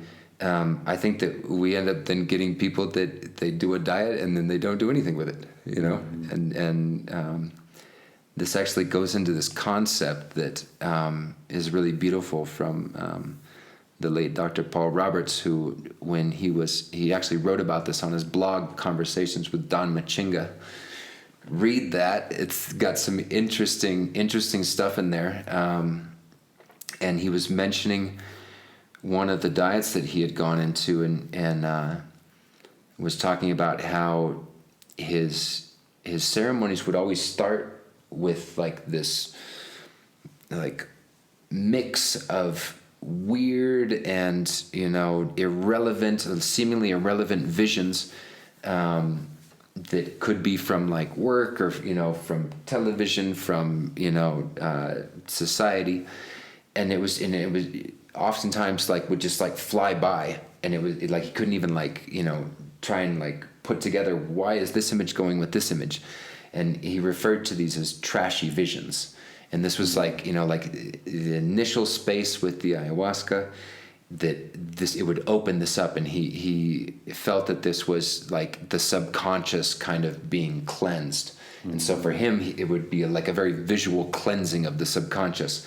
And then only after he got through all of this, that trash that was in the subconscious, that he would then move into the medicine space, or like what Manuela would call the nutta, like the rao nutta. And so depending on like who your plant spirit ally is like, like with tobacco, you'd say like the romu nutta. And so like you get into that space, and like that's where you're communing with the plant spirit, and you're working together, or they're working directly through you, and you might be completely unconscious of what's going on, and you're just you're singing here and singing. But so he would have these trashy visions, and during his diet, he had explained to his teacher that he was getting bugged by it. He's like, hey, every ceremony, like I have all the, it's like like nonsense. It's almost like I got like television, flipping channels on the television. And he said, here, I'll help you out with it. And so the next ceremony, I'm not sure exactly his method that he went through, but so he did something. I'm guessing it was like possibly soaplet his medicine beforehand, and so he then drank the medicine, and then he almost instantly got into that medicine space. But that medicine space is like it's a lot different than being bombarded by hallucinations. And so he had been used to going through this, like what do you call it, like going to the movies, and then he would get into this medicine space that was like later towards the end of the night, where so then he'd be able to do his work with that, but it's like late night work. But so he got into this space at the very beginning of the ceremony, and he was like, what do I do now? Like I was so used to like, kind of like looking at these trashy visions and, getting irritated by certain ones and then being fascinated by other ones. But like now, like I've just like gotten into this space, and, and so then he was like, this must be what happens when a Shipibo Kanibo, man or woman, healer, drinks the medicine. That they bypass the shit that the Western mind holds, and they go straight into the medicine space and like the world of their medicines. And so when when he's in that space and he has this this revelation, thinking like, oh, this must be how it is for them. So then he was like, so what do I do now? Like, the ceremony's just started, and like I'm used to being at this point at the very end of it, and this is where it came to his mind that he was like, I could do good things with this, I could do bad things with this, or I could do nothing at all. And I could just sit and be like, okay, I'm in this mareado state. Or I could sing and, or even, manifest positive energy, or I could manifest negative energy.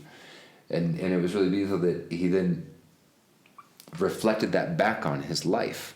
And he was like, man, that's life in general. Mm-hmm. It's like every day you have the opportunity to, like, you can do good things, you can do bad things, or you can do nothing at all. So, what are you going to do? Yeah. Yeah. Yeah, I mean, I think, as you were talking about earlier, with the Shipibo, traditionally there's this idea that you should diet first before you begin to work with some of these plants like ayahuasca. Because I think in a lot of traditions there's levels to these plants, and each one has its time and its place and its use, and it's not that every plant you just dive right into.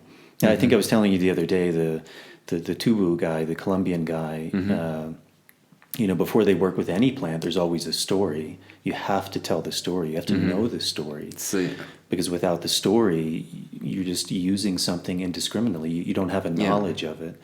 And I think that's also that idea of dieting, right? Is it's kind of a process of clearing, like that guy was saying, clearing all of that noise first. Mm-hmm. So that you're actually prepared when this stronger medicine comes to be able to navigate that, and I think even in maybe retreats where it's done really well, I think that's often part of that process too. Is so maybe some of those first ceremonies are like cleaning that away, like moving that clearing so that something is able to be connected to and. But it was also interesting, you were saying that thing about kind of self-autonomy and finding, our own power. And that's what I was telling you the other day when I finished that really long process of dieting. I was telling you that story about how all of our perception is very different, and certain things that we perceive that other people maybe don't perceive. But, that thing when my teacher told me, I've given you what I can give you now, and don't come back. Don't call me. Don't reach out to me. You now have the tools to do it.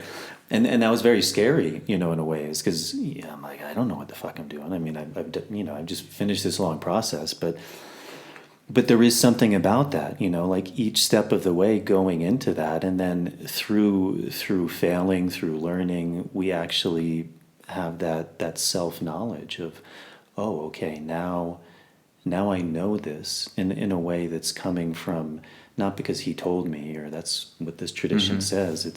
It's an embodied knowledge of, oh, okay, now I understand what he was talking about. And then the final point, when you were talking about tobacco, I actually knew someone who worked at that center when that happened, and I won't name the center of the person just because, but if someone's interested, they can find out fairly easily. Yeah. But, I think there's a couple things with that. One, tobacco is a very strong medicine, and like any medicine, it can kill you. That's the difference between medicine and poison, right? Is the dose and how you use it. And, certainly physically, tobacco probably has more danger than ayahuasca. Usually with ayahuasca, it's very hard to overdose on ayahuasca. Yeah. You would purge it out, or you'd have the worst night of your life, but you still somehow come back, but that's where being in good hands is very important too, but tobacco is very strong, and I think the person who was giving that was a good curandero, but they weren't a tabaquero. They were a good ayahuasquero. And, it's like any of these things. People die from oje. Oje, that's another medicine. It's very strong, beautiful plant, beautiful purgative. But you really have to know how to dose, how to take it. And it's the same with tobacco. And I think, unfortunately, a lot of these things you can get away with. Yeah. You kind of know the dose, and but there's always that one time where the shit hits the fan, and do you really know what to do? And Are you familiar with what that process would be of a tobacco intoxication? Yeah.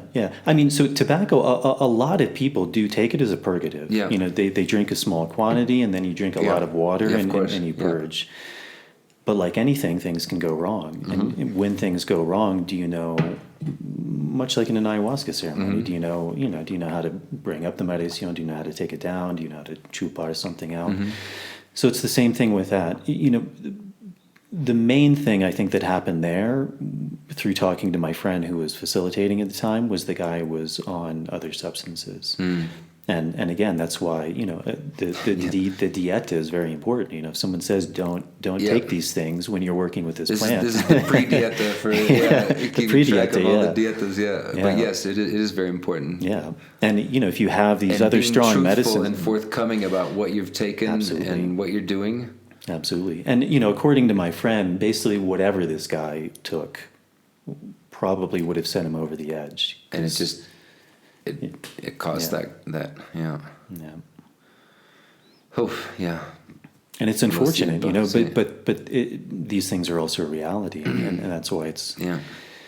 That's where it is, also being here in the Valley, sometimes you you see these posters and people working in certain ways, and you just kind of shake your head like Jesus, at some point this isn't gonna end well. Yeah. But maybe they've got it figured out, and they could. they do it well. Yeah. They do it safely. I mean, yeah. Yeah. Well, so what was that?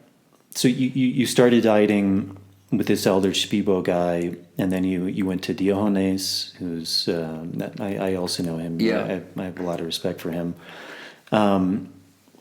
Then what was it like for you beginning to work with the Mawa family? Because I would imagine you began doing a lot of diets. I think even when I met you in Pucallpa, you were dieting.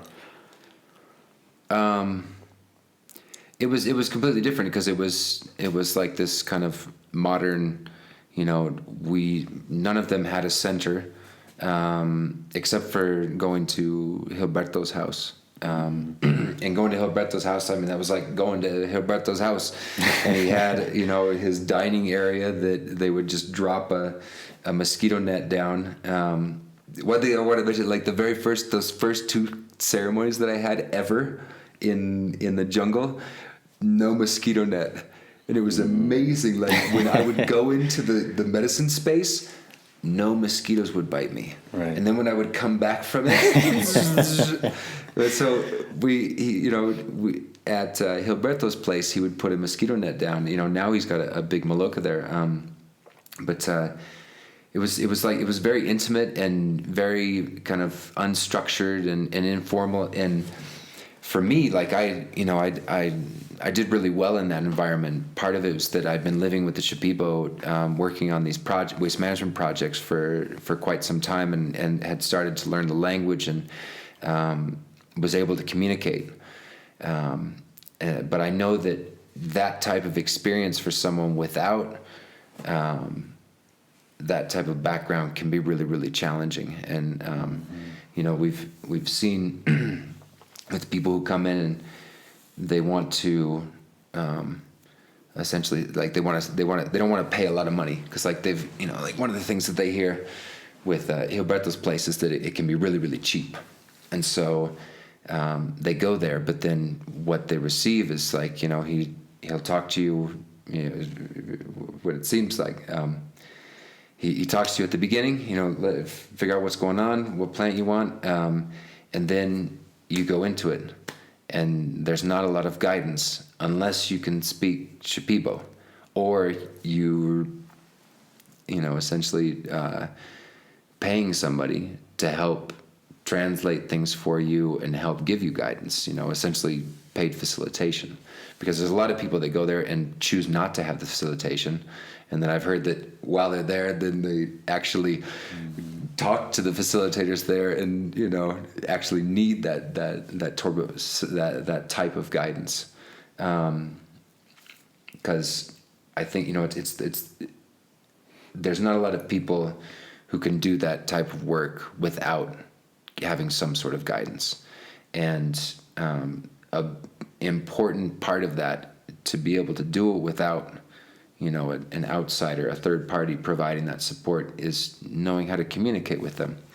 And in order to communicate fully, you really need to know how to at least listen to Shipibo Kanibo. Because if you don't understand what they're saying, you're going to get lost, and you could get hurt. And so that's why having somebody there who can help let them know, like, hey, they're telling you that, you need to do this right now, or they're letting you know that this is not okay, or they're letting you know that, this is the best way to do whatever. That can help mitigate problems from happening, and accidents and things like that. But so going and doing that, I had really beautiful, semi-isolated diets there, because like there would be groups, but then you could really find your time to be on your own, and those were really beautiful. And like I was able to make my first connection with Chirik Sanango there, and it was absolutely amazing. It was just very few people. I think there was like 3 or 4 people there. We were 4. There were 4 of us. And other times there had been groups with like 14, 15, and those were still really good, really, really good.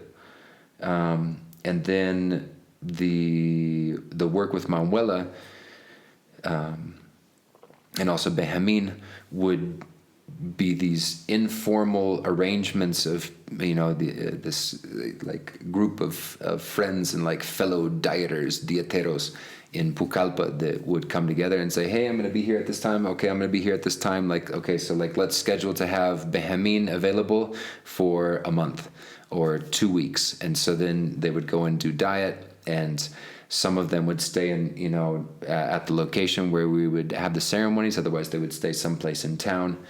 It was always mixed. It was always different, and we did that with Manuela a lot. And then eventually, Yurian started organizing groups that were set aside. Nobody's going into the city, and that's where like the work really evolved into what we're doing today, of providing a safe, isolated experience, so that way you can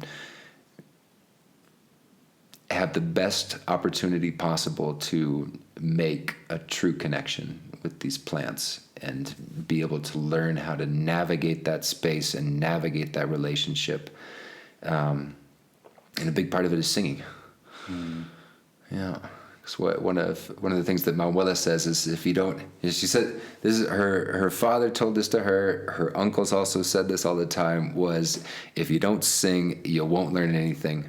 And so a concept of you need to have so many diets before you can sing it makes no sense to them, because for them, the way to learn is through singing. You make that connection, like that true connection is made through singing. Like, I can, if she can sing to you and help make that connection to you while she's singing to you, but then you need to sing and remake that connection, and like call the spirit in to commune with, for healing yourself or healing others. And you need to have that ability, and the only way you're going to learn that ability is if you sing.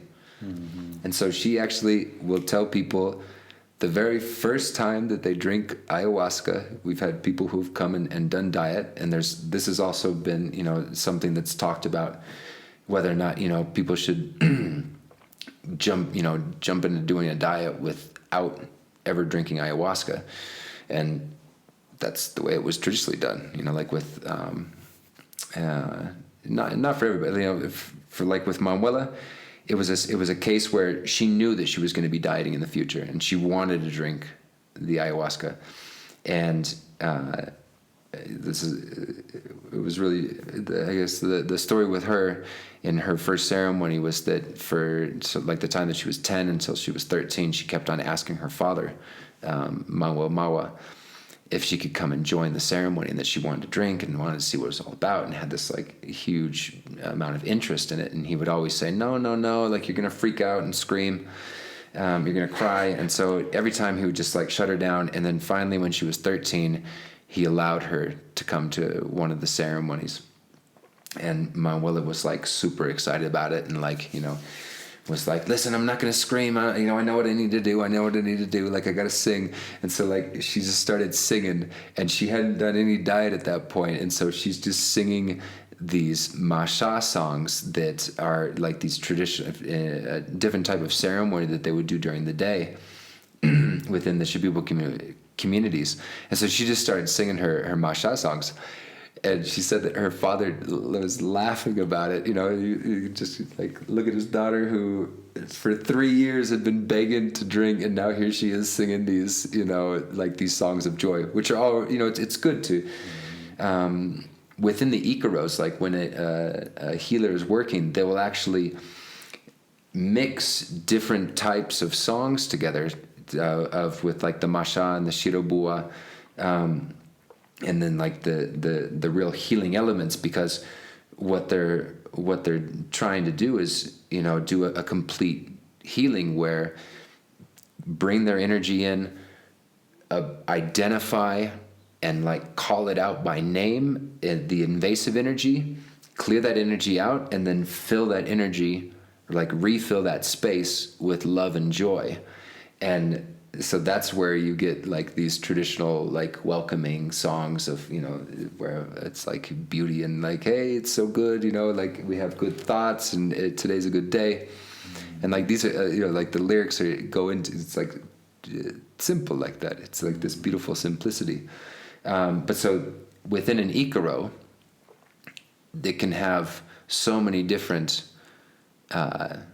tones and vibrations and rhythms, because it's like each individual thing is doing a certain aspect of the healing. And so like for the way that I've come to see like essentially the structure of an ikaro is that you have like the initial calling of the energy of like your own energy and that of the plant spirit that you have an ally with. Some people will call out that ally, otherwise they'll just focus on themselves, because it's like they're essentially singing like I'm the doctor here. And one way to look at that is that it's actually not them saying that they're the doctor, but it's actually the plants singing through them that's saying, I'm the doctor here, I've come here to help you, and we're going to help you with this thing specifically. Like that dark wind, we're going to clear that out, and then we're going to clear it out. And so then that comes, so you've got the initiation of the summoning, and then you summon the harmful element that you're working towards. And then once it's been called out by name and has energy like essentially like come out to a point where you can clear it away, then they do the clearing. And then after the clearing, you always have to wrap it up in some way that will keep it from, this is like, oftentimes they would describe it as the arcana, it's like they give them the arcana. But, it depends on the healer and the amount of treatments that you're getting, because, the way that Manuela would work is like she would not put an arcana on you until she had fully finished the cleanse. Mm-hmm. And so what she then does is refill that space with love and joy and, positive thinking. And then oftentimes like and like that's it. So, it's like, okay, you just had your healing, and then she'll come back to you the next day, or, every other day is the way that she typically works. And then works on it until everything's cleared out, and, fills it back up with positive intentions and, like this life-giving good essence of creation that could be called love. Mm-hmm. And let me think. And so that's how it is. Well, it's interesting because the 2 days ago you used this word scientific, and I think it's a common word that people, I think, who have gone really deeply into this work, they inevitably end up using. And I think from the outside that's kind of strange because it seems just kind of like you're drinking something and weird things are happening and somehow there's a resolution. But, as you were describing, I mean, the work is very scientific. Like every thought has a meaning, every word has a meaning, every action has a meaning, and it's working in a very scientific way. Like, as you said, I mean, identifying the problem, naming the problem, moving the problem, clearing it. Then what do I fill it with? And how do I bring it together? Yeah, and within that space, when you're identifying the problem and then moving to work with it, essentially clear it out or heal what has taken place, you have to experiment with tones, and like you might call it out using a certain song, using a certain rhythm with a certain level of volume, a certain pitch, but then once it's out, you might have to change it. And one of the things that takes place with Manuela is that sometimes she like these energies will come out even before she calls them out. It's like as soon as she just like comes and sits and starts to sing, and it's like, hey, I'm here to help sing. I'm singing to help you. And then all of a sudden it's just like woof, and so it cuts her connection that she has to the song, and she has to readjust herself to get back into that song, or sometimes she then makes an adjustment to a new song. And so oftentimes this takes place after calling it out and starting to cleanse it out, and then it's like it pushes back, and so in that pushback it cuts them off, and like they might just be like and just head down, and then at some points having difficulty breathing because of the energy that has come out and just like essentially like blown back on her breath, in which case she can usually just work it out. Otherwise she will actually ask for like one of her assistants to come and either use her own perfume that she uses when she's working on individual people, to give her a sopla on her head and on her hands, and then it smells that.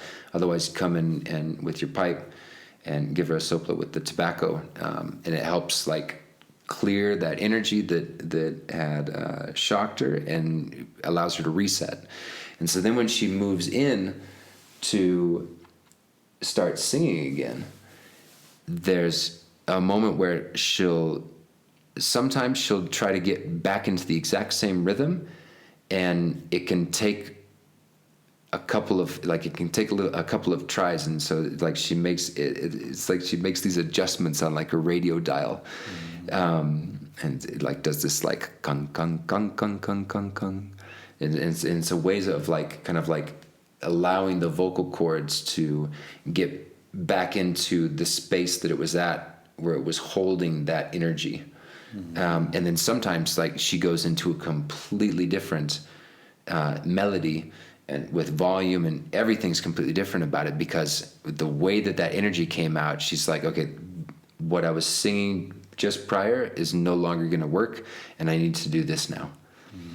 And so it's really beautiful watching how she navigates those energies, and learning that this is it's a scientific process, and it has its ways of dealing with each individual energy. And I remember sitting in a ceremony with Benjamin one time, and Ines was there.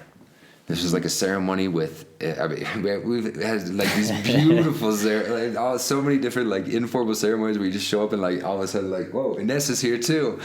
Pucallpa is beautiful, beautiful. And so we had this ceremony where I actually got to sit next to Ines, like we're just, in Benjamin's house that was in San Salvador.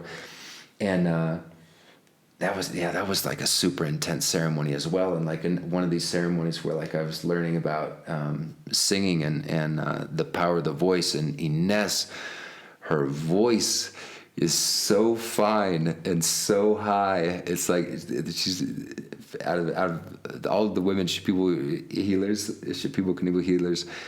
it's the finest voice. She can hold it so high, and like that that tone, that vibration, that energy is able to cut into and like get to the root of energetic problems, and then help pull them out. And so I was actually dealing with a bout of brujeria at that moment, which I've had 2 bouts of that. And those are really good learning experiences. Best to learn through experience. And so she knew it. I think I might have even said something to her, oh, how are you doing? Like, oh, hey, I'm working on this thing. And so she actually started to sing to me, and it was like, but so much higher and finer, and it was like I could feel it so deep inside of me. And then all of a sudden I was like, man, I'm gonna shit my pants, because it was like it got it. And it was like, get it out, like here it is, get it out. And like I had to like stop, find my glasses, like grab the torch, grab a mapacho, get my lighter, it's like, okay, I gotta go outside, and like hold it back, because like it's at that, like it's right on the end, just. And so I went outside and I went to like this yucca, this yucca field, found my little patch where I could like squat down, and I knew no bugs were going to be jumping all over me. And like I squat down and nothing comes. It's like that moment where it was there because of the singing, and it was because of the expertise of this woman and like her voice. And it was at that moment that I should have released it. Like I should have had a pair of Depends on, and just like let it go. But so I actually went outside, and so then I was sitting there, and I was like, oh man, like I've been working on this thing for like months, like trying to clear this out, and like I was getting towards the end of it, getting to the root, and so what I did is I started singing to myself like really high, in like the highest pitch that I could. Trying to like match what she was doing. And then I would sing in a low pitch to like get things rumbling and like moving along. And I'd sit in that high pitch again to like kind of penetrate. And I was able to then throw up, and then kept singing in this high pitch and then in this low pitch. And then I was finally able to have the release down below. Yeah, that was extremely. That was a wonderful experience. I had like a friend of mine, it was Dr. Paul. He'd actually gone outside. He was with us at that ceremony, and I talked to him the next morning, and I told him about what happened. He was like, "Man, I thought that there was a Shipibo man and a Shipibo woman singing to each other, because like I was often like this yucca patch away from where like the bathrooms are." And so yeah, that was really funny.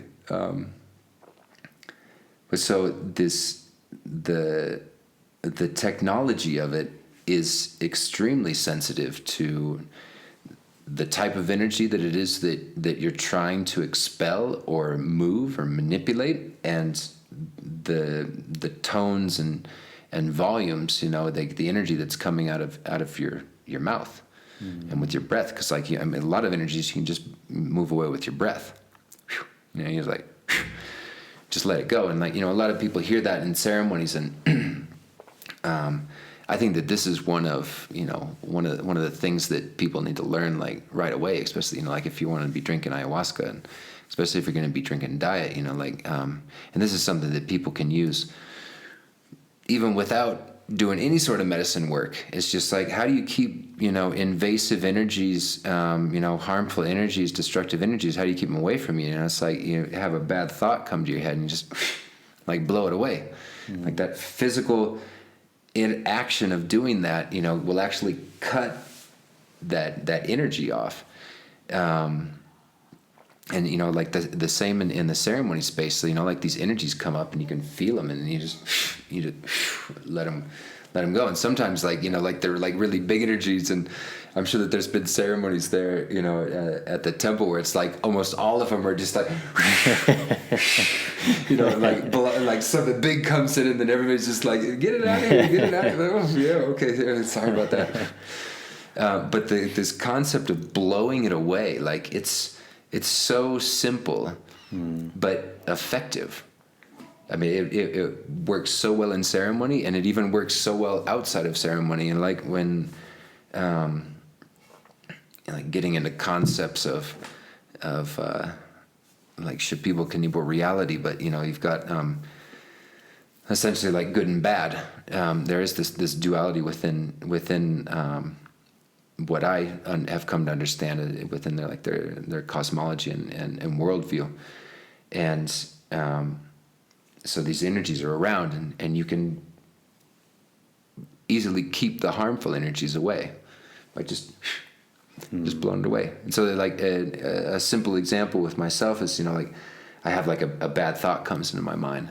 And it's just like, whoa, why was that? And like, okay, what kind of bad thought? It's like, oh man, I got like two really good examples. I don't know if I want to say, but it's basically like suicidal thoughts. Like I have no desire to kill myself after going through those multiple deaths.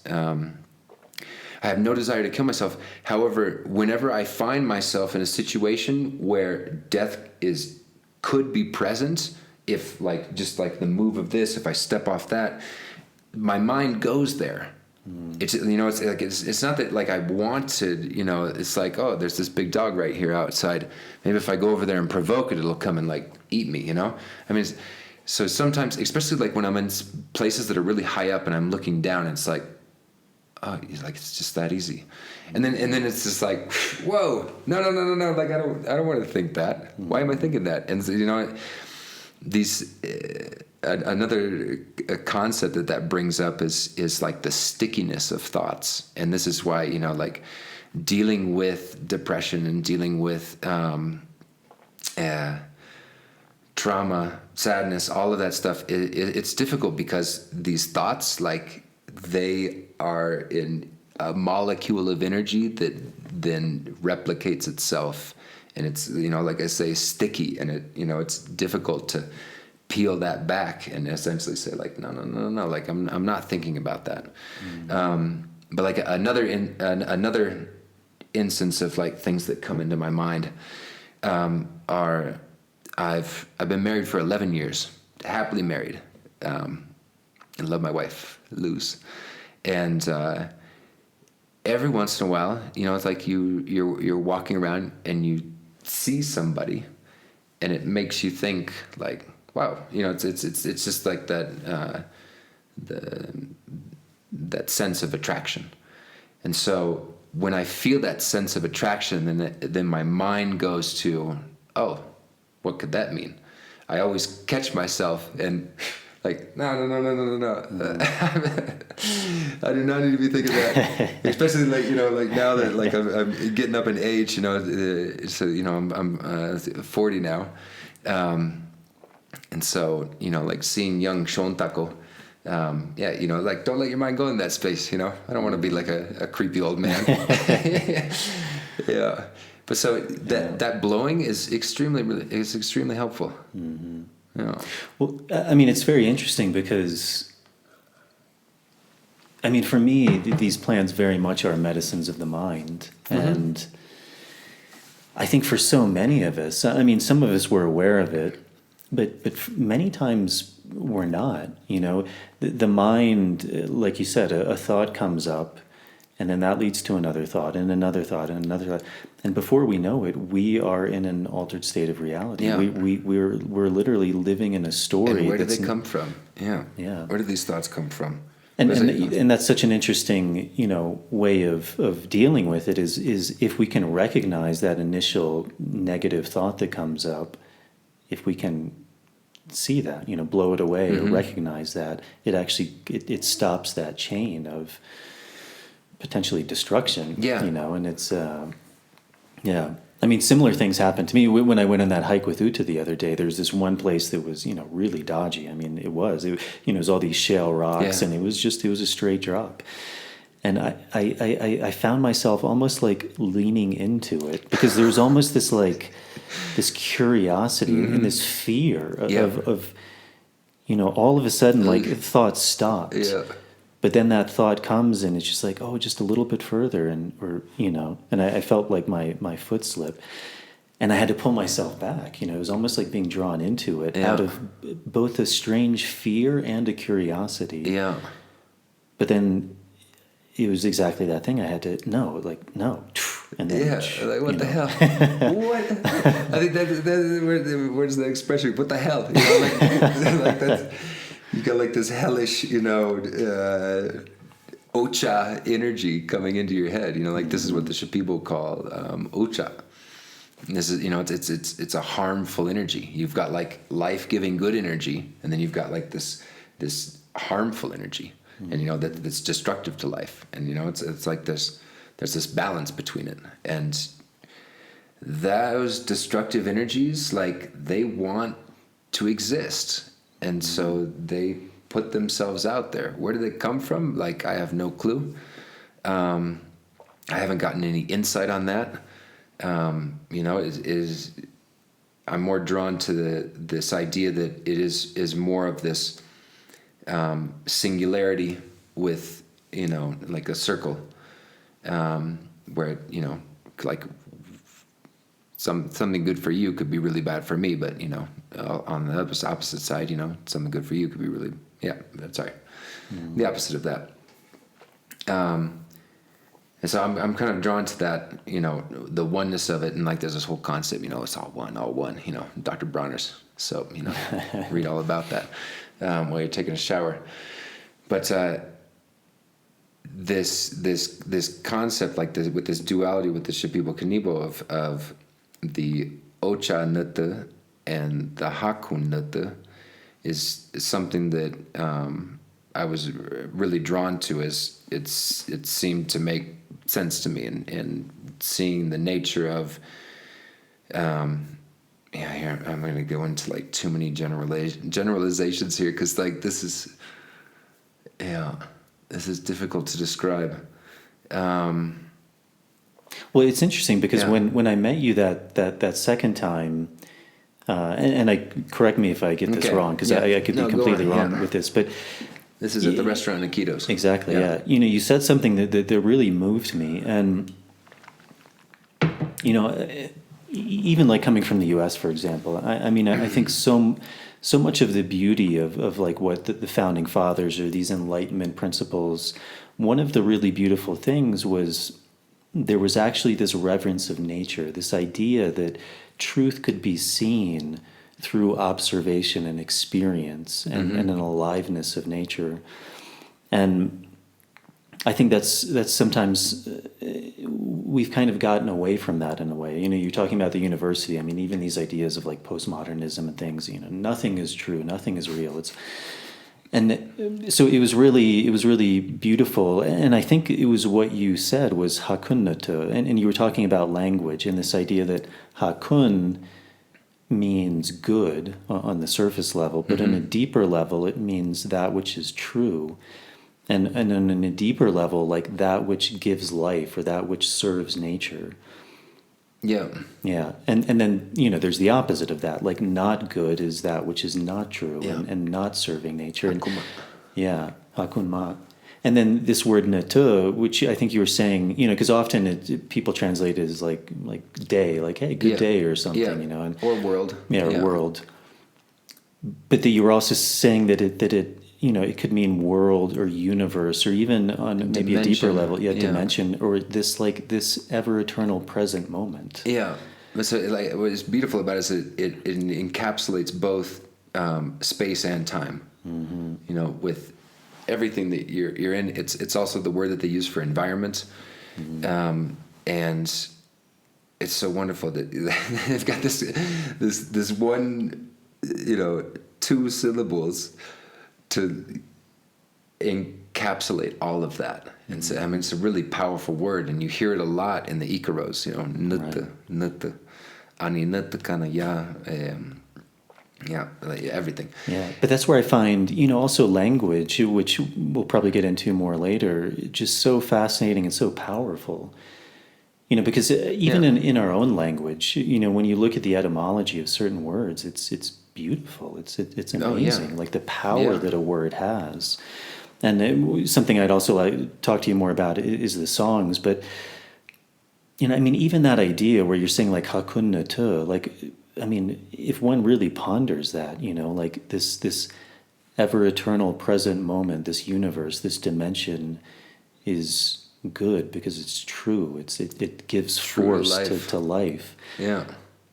Just by saying that's like a Zen koan in and of itself. You could ponder that for the rest of your life, and that's probably all you would need. You've got mantras. It's just like ha kun, because ha is existence, or like it also means that ha.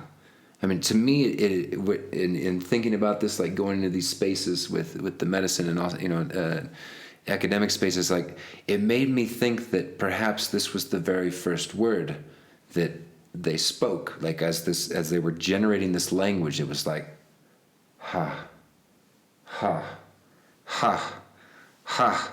Like ha, ha, like it is. And so like hati, you put the ti at the end of it, and it becomes the infinitive version of the verb, which means that it's not conjugated. For like Spanish verbs, it's like having the ar, the ir, or the er attached to the root of the verb, because the root is ha, which is that or life, and hati means to live or to exist, and then you put on a suffix that means true or truth. And so what you're saying is life, existence, true, true to life, or life-giving. That which is true to life is life-giving, and that ultimately means good. And so then when they say bad, they just put ma at the end of it, which is the negativizer, which means that it's not true to life. You've got hakuma. And I really enjoyed, I was really taken back when I made this, like self-discovery when I was studying the language of like, they have a value system that can be understood within the actual words that they use. Like you don't have to think about like what's good or what's bad, because you just say the word and you're saying like, okay, that's true to life. Yeah. Okay. Yeah. No, that's hakum. And so like in making value judgments, traditionally, like the word helped you to understand and make that value judgment in the correct way. Yeah, I love that stuff. Yeah. The language is absolutely amazing. This is why I ended up going and doing a master's degree and essentially looking at the relationship that indigenous languages have on processes of indigenous decolonization, and looking at this connection to well-being and the what do you call it, the psyche, like the connection to your thoughts and everything from your mind and your body.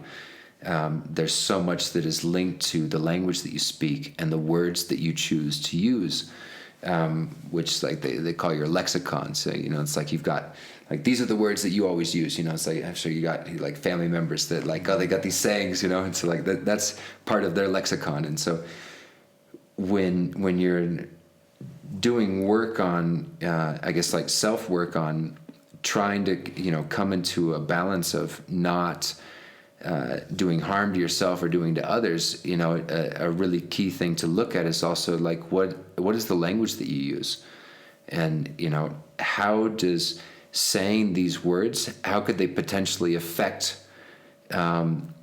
outcomes in positive or negative ways, just because of the languages that you use. And so this is something where I personally have been working a lot on taking curse words out, which I'm sorry, we've already cursed a couple times today. But I've got another interesting story with this is my son, when he was, I can't remember what age he was, but he figured out what curse words were without anybody explaining to him that, hey, that's a curse word, don't say it. Like, that never took place. But he would say to me, hey, that's a curse word, don't say that. I don't like it when you say that. And the thing is that he could feel the energy of it, because like when you actually like analyze curse words, look at them, like linguistically and phonologically, like the phonology is like the study of like the sounds of it. And so when you look at curse words, they're actually like really curt, cutting, biting words that actually hit. And so my son, with like he just figured out that like that word hurts when you say it. And he would tell me like, hey, Dad, I don't like it when you say that. Don't say that. Because like oh man, that felt like absolutely beautiful to like be able to experience that moment with him. And so like I've been working a lot on keeping that out. Sometimes it just flows. See, but oh man, the power of language is incredible, absolutely incredible. And then you can see that with the power of the Icaros. And I guess I can just keep spieling on here. Because there was something that I wanted to talk to you about. I think that I mentioned it the other day. When we're sitting having lunch. Falafel. Yeah, they don't have falafel in Pucallpa. Anyway, this concept of the power of language, and like what is it that's actually taking place, and I guess like to say something before this, before I get into this, is a lot of the way that my thought process is like the way that I go about thinking about things and learning about things comes a lot from my father, who is an engineer. He's an electrical engineer. And very like I have no clue like if it's right or left brained. I think that's like a left brained. I really don't put too much thought into psychological stuff. But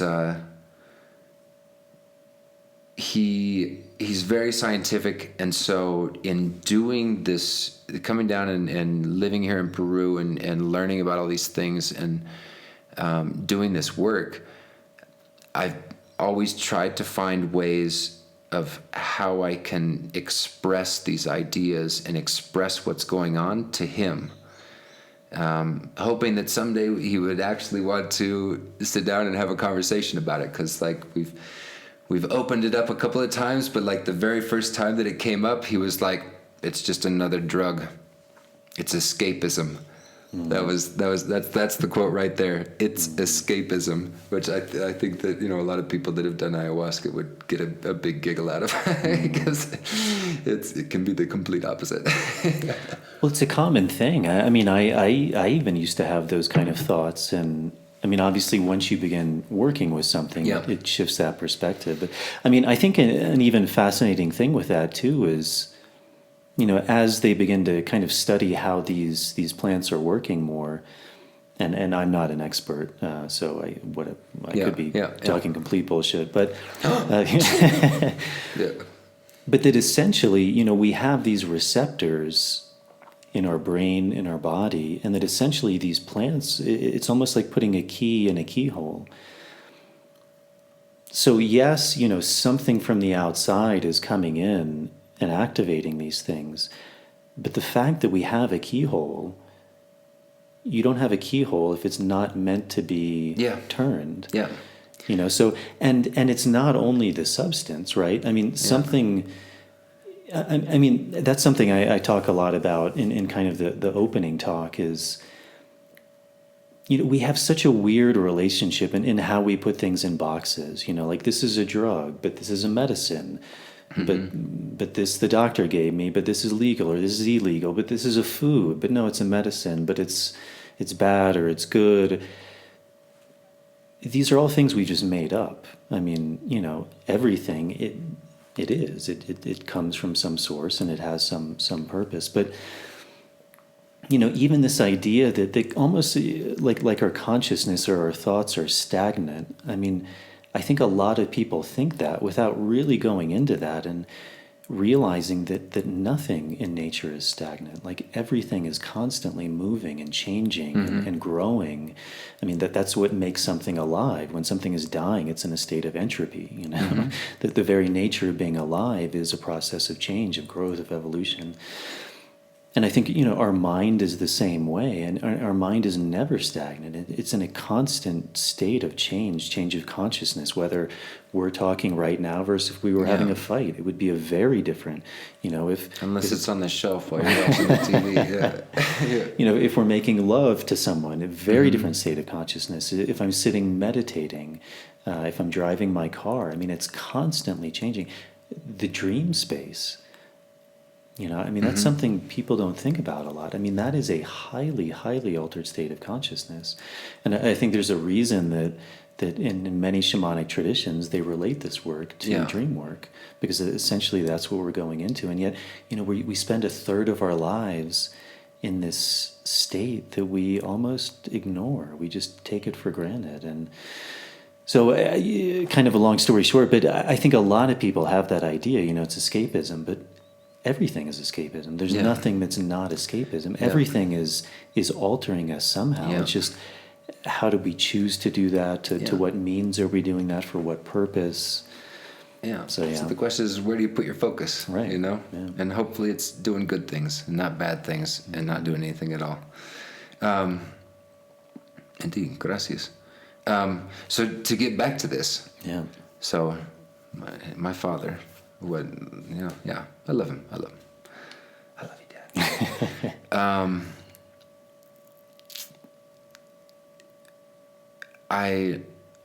Let me think about this. In looking at Icaros and like the power of sound and like the power of language, and how it can affect, the way that you think. Like there's linguistic theories and how the words that you use can affect the actions that you take. And the way that you have to describe things can then affect the way that you view them, So if you only have like a really negative word to use for, something that could actually be beautiful, it's always going to be negative to you. You just have to look at a Facebook feed to see that. Yeah. But so it's a specific theory.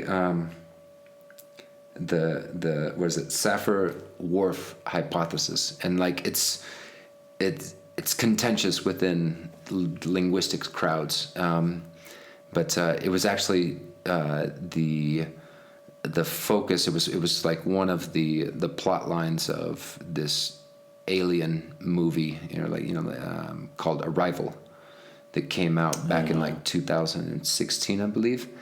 And like I would say that like it was all right, man. And I think that there's a lot of validity in this proposal that the words that you speak and the language that you have and the way that you can talk about them will affect the way that you interact with other people and interact with yourself and interact with your environment. And so it does have the ability to manipulate your actions. And so what is it, how is it doing that, and it ultimately comes down to, like, what is language? It's sounds that are symbols for things. It's like we say that this means this. You know, it's like, how do you go about doing that? But like, you know, somebody had to start from the beginning, unless, of course, you know, you have the belief that it was a gift from the heavens, gift from spirit. You know, like a lot of indigenous languages believe that their language was a gift and was gifted to them. However, you can also, you know, run your head down into analyzing, you know, how do you go about making these words? You know, it's like you start off with the very first word, you know, like, which could have been ha. You know, like with these other languages, like what could have been, you know, like with Shipibo Kanibo, one of the really beautiful things about the language is that it's so close to its proto language, like its language family, like it's so close to the original language that it still offers views into the history of the people and their environment. Because in the Amazon jungle, you've got hot, humid climates, which, you know, biodegrade everything, and so you don't have a lot of artifacts to find. And so the place that you can actually go looking for things is within the language, and you can. There's so much fascinating stuff that you can find when you start looking into what you had mentioned, like the etymology of the words. You know, it's like how did they come up with this word for what they say for a soul? But it also means, like, their word for soul means soul, reflection, and shadow. 3 different things. You have your reflection, you got your shadow, there's my shadow right there, and you have your soul. And so kai comes from, which I like that you've got residencia kai. Kai comes from kati, and kati means to go. And so kai is goes. It's the present tense of go. And ya means to have or to be with. So goes with. Your shadow always goes with you. Your reflection is always with you. And your soul is always with you. This is kaya. Wow. Yeah. And so really, really, really, really, really beautiful language. And so you then have to then look at what is it, you know, as I was explaining about, you know, what is it about the language? These are sound vibrations, you know, it's like, you know, it's sonic information, you know, it's sonic energy. And so you hear it, it comes into you, and it can affect the way that you feel. Like the way that I say certain things can change your attitude, your, you know, I would say, like, it was attitude. Yeah. Like psychologically can change you. And that's just with changing the tone. You could be using the same words, but adjusting the tone. You know, it's the same, it's like the idea of, you know, you say water. So one's like a statement, the other one's asking a question. And so this power for these sonic sounds to not manipulate, but like, what would you call that? Like direct how the brain the brain takes it in and then responds to it in a certain way. Like it has to learn how to respond to all these sounds. But so that's one side of it. And like, you know, I guess like that's like the psychological side of it. But then you have like the physical, scientific, like measurable sonic waves. Like you speak and it will like blow a piece of paper away. And you have certain types of sounds that we make, like plosives, you know, explosives. And so like a P is a plosive because like plosive, that's what that filter is there for. That's what it is. You get the plop, plop, plop. And so you've got plosives, and yeah, sorry, I haven't been really sticking my face in front of this thing. But so when you look at, you know, without getting into the scientific stuff with the Icaros yet, when you look at the words that they're using, within the Ikaros and the words that they have that are associated with like blowing things away, it's payanti. Payan. When you say this word, you're actually blowing you're blowing air. And so there's this like, there's a term, I've forgotten what this term is, but there's a term within language that what you actually say is an actual representation, like a sonic representation of the energy that you are describing, whether it be an action or an object. And so within Shipibo Kanibo, what I've seen is that a lot of these words are very much connected to what you're actually doing. So when you've got these cleansing words and you've got, payan, like, blow this energy away, you're actually like, you're blowing these energies away. You're singing it and you're actually doing the action. And another word that I really like is this concept of choro. Are you familiar with that one? I'm not. I might be, but I'm. And so choro means to untangle, right, or like untie. Mm-hmm. And so when you untangle something or untie something, you have to go in and pull it out. And so, like with the, I forget what, it's like a fricative with the, like it's like a cutting energy. And so, and then the ro is like this guiding, like this flowing energy. So it's like choro. So it's choro, and like, so when they're actually singing that, it's cutting into like this energetic block, and they're able then to open it up and clear these energies out. And so then, like, when they've been cleaning the energy off, and then getting it to the root, and then opening and untangling the root so that way it's visible, one of the final words that they use within that cleaning process is pisha, which is a really strong plosive, where it's like pisha, like get it away, let it go, let it go, let it go. And so it is just amazing that within the language, like, and singing of these healing songs, the actual phonetics of the language, the sound of the song is actually doing the action that you're singing and the intention that you have with it. Mm-hmm. And so, getting into this physical component of it, this air that comes out, this sonic wave that comes out,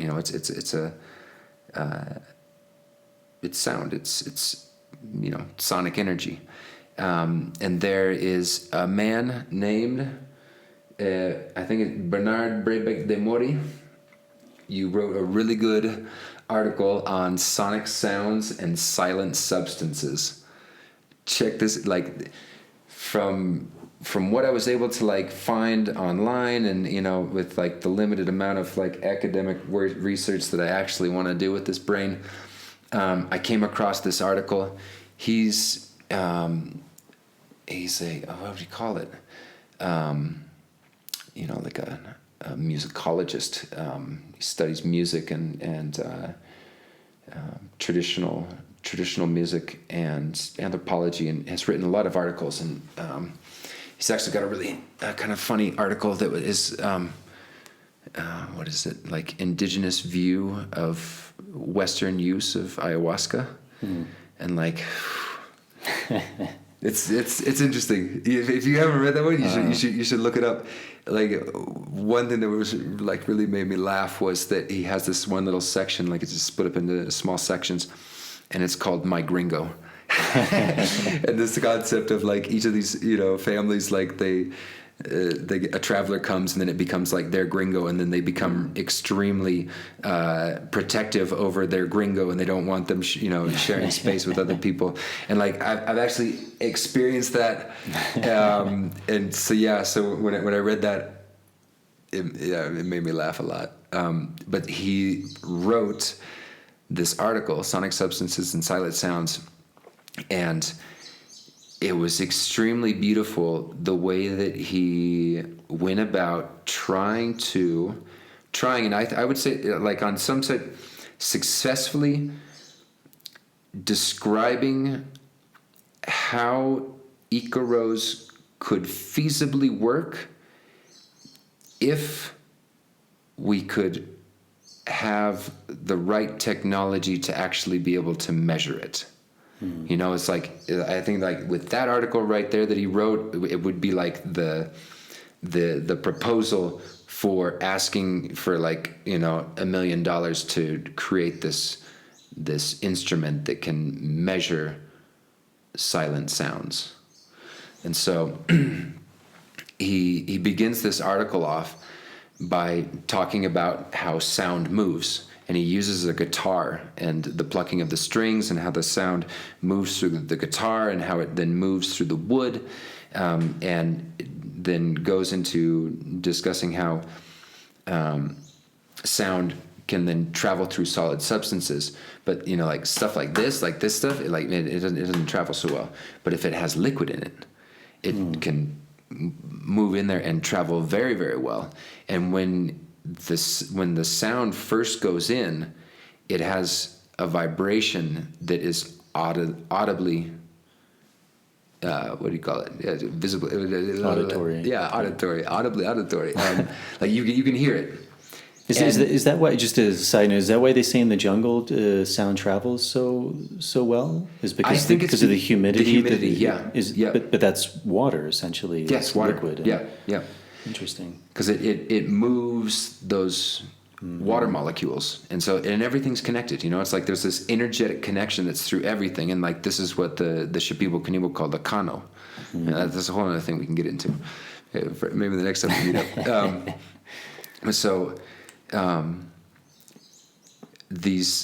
This energy goes in, and it becomes lesser and lesser until they can't record it anymore. So it's like we've got these microphones here, and like they can only record up to like a certain level, like decibel. And I think it's like the lower the decibel. And so what he proposes is that within the Icaro, there's this intention that is connected with the energy of the Icaro that's being sung into the body. And like these intentions are to liberate the body of certain things or bring the body back into balance. And the sonic wave enters, and then it retains itself there. Like it continues to be there, except it's at a level that's too low for human beings to record because we just don't have that level of sensitivity.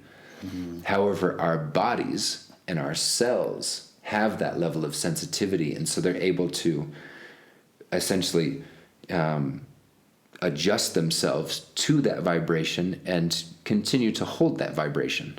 And so, this is the same way with like the way that like a virus comes in. A virus comes in and spreads its energy to other cells that then replicate it, and takes over your entire system and kills you. But so the same thing could happen with good energy, and as you could propose that the same thing could happen, and some people would say that that's true. Like my mother would say, "Hey, listen, just stay on a positive mindset, and like things will flow." And I think people see that, have this, like, oh, things are just like really starting to flow for me, and you start to like get confident about it, and then it just like it holds that space of constantly flowing and constantly going good for you, and then you have your moment where it all goes to wherever it goes. Well, that's one thing. I mean, often I'll hear this some of the Shipibo healers speak about, which is why it's important maybe to like do ayuna the following morning after ceremony is because they say the icaro is still working inside is true. you. This is true. I believe this to be true. And Manuela, her preference is to not eat until noon the next day. Mm-hmm. And she actually her outlook, her take on it is that especially with really difficult ceremonies where she's had to work a lot, she needs to do an ayuno in order to recover her energy. Because, like a Western mind would think that this is actually counterproductive, like you should eat so that way you recharge yourself. And for her, she actually needs to fast to recover that energy because food won't help recover it. Mm-hmm. And so this concept of it being able to like stay there and continue its work is like, it made a lot of sense to me. And however, it's something that's immeasurable. It's like we don't have technology to measure those things. But he's come up with a term for this, and he calls it I don't know I don't know how exactly he pronounces it, but a sonicoid. So it's like SONICOID, and so he calls this not it's like it's sound, but it's not sound because we can't hear it, we can't interpret it, but it's still there's an energy there. And so like this is what's being transmitted through the icaros. It's like you put this intention out, like hey, I want you for that energy to leave, and I want you to be completely solid and whole, reconnected with your source. And so that's the energy that's going to stay there, saying like, hey, I am solid, I am good, I am connected to source, and keep your mind connected to this, life-giving good essence of creation, energy of what they call the Hakun Nutta, essentially, good energy. And then, and not allow the Ocha Nutta, harmful, destructive energies of hell come in and pollute your mind with, thoughts of jumping off cliffs and things like that, And that intention is, I think everybody understands that on some level, about the power of the intention through the word. It's a huge thing I've seen facilitating. That's been a big part of my growing process is having to be very particular about the word I use. And then not just the word, but the manner in which I express it. Mm-hmm. And sometimes it's very challenging because, I'm human just like everyone else, and maybe someone says something and it's triggering, and then that word comes from a place of, wanting to dominate or to say I'm right or this is how it is. But even the same word, but with a different intention, it's felt, and especially when we're working in that medicine space and someone is very sensitive, that the power of that word can have a tremendous impact. So, and I think everyone feels that. Sometimes we talk about energy in this kind of like woo-woo way, but I think we all feel that. You're walking down the street and you walk by someone and you're just like, ooh, like that's... Yeah. Or, the guy at the supermarket says something to you in a way and you're just like, that's... Yeah, well, so let's get into that through like these are, of course, this is all my understandings, like my perceptions of what I come to see as truthful or seemingly truthful. I'm not saying that these are the way things are, and I'm not saying that other people have told me that these are the way things are. Everyone's free to their own opinion. Anyway, with this idea of these energies and these competing energies, now I've lost my train of thought going on that whole tangent. Sorry. You're talking about this word sonicoid? Yeah, no, but this is moving on to what you had just brought up. Mm-hmm. And so, like within the essence of life, you have, I guess, here's how to start it off. I've been told about a specific Shipibo Cosmovision or worldview that describes 4 different worlds. The first, and they're all like successive, and it might not have to be that way. Like they might be 3D, but when people are writing things down from what they hear from other people, it always gets put in boxes and things like that. But so you have the water world, what they call Hunanete, water world, Hunanete. And in describing these worlds, there's not a lot of description about it. You can't read a lot of description. And not a lot of people actually talk about these things. It's not every day that it's like, hey, let's talk about, our ancestral worldview. And I'll point out that there's a book that was written by this Western man called Peter Rowe, who wrote a book called The Cosmic Zygote. You can find it online. You can download it for free. I've read that, yeah. Cosmic Zygote. And he's looking at their traditional stories. And he mentions that the traditional stories of the Shipibo Kanibo, which, it is a oral language. They did not have a writing system. And so everything was passed down orally through storytelling. And in my belief, through storytelling songs, Disney style, just imagine like a world of Disney. So, this is how you memorize things, it's like it flows. And so, this is the story. You see that in India. That's how they pass down their knowledge too, is through Vedic hymns, through songs. Yeah. This is, I shout out to some of the Disney can be terrible, but they have actually put on some interesting things recently, having children. So anyways, it's an oral tradition, and having the cultural interruption of the missionaries that came in basically caused this oral tradition to be cut.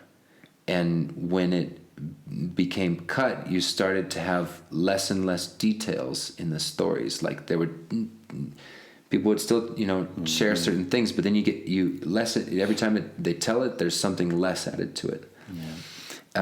Another component of that, or like reason that happens, could also be that the further that you get away from the period of time that took place, I guess like the harder it is, or the less emphasis they might give it. Because there's this book, Don't Sleep, There Are Snakes. They talk about this culture with this language that only has a way of talking about things if you yourself have seen it, or someone that you know personally who is alive has seen it. I think that they might have been able to pass on, like you can say, like, oh, my grandfather said this. But if it's beyond that, you have no way of speaking about it. I think it was their grandfather was the limit. Yeah. And so,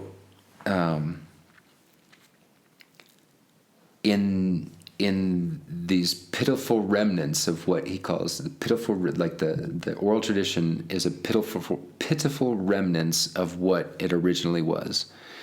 And so these concepts of the Hunanete and these 4 worlds essentially have suffered through this. And so. In some way, like I wrote about it in my thesis, and hope that other people might, within the Shipibo Kanibo community, might do a study or just write it out. It's like just make it new. Make it fresh. And so you got 4 worlds. You got the Hunanete, which is the water world, and for me, like how that feels is like that's the essence of creation. Like you come out of the water, like water is life.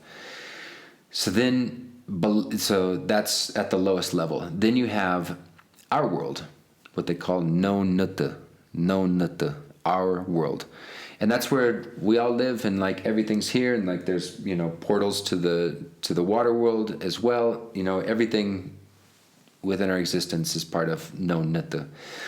And then you have these two other worlds that, when it was described to me, it's like they layer them up like a cake, and it's like, so you've got like this harmful world, or this world of sin, or they actually will call it the yellow world, and then you have the hakunnata, which is like the life-giving good essence of creation world, which is kind of like a heaven.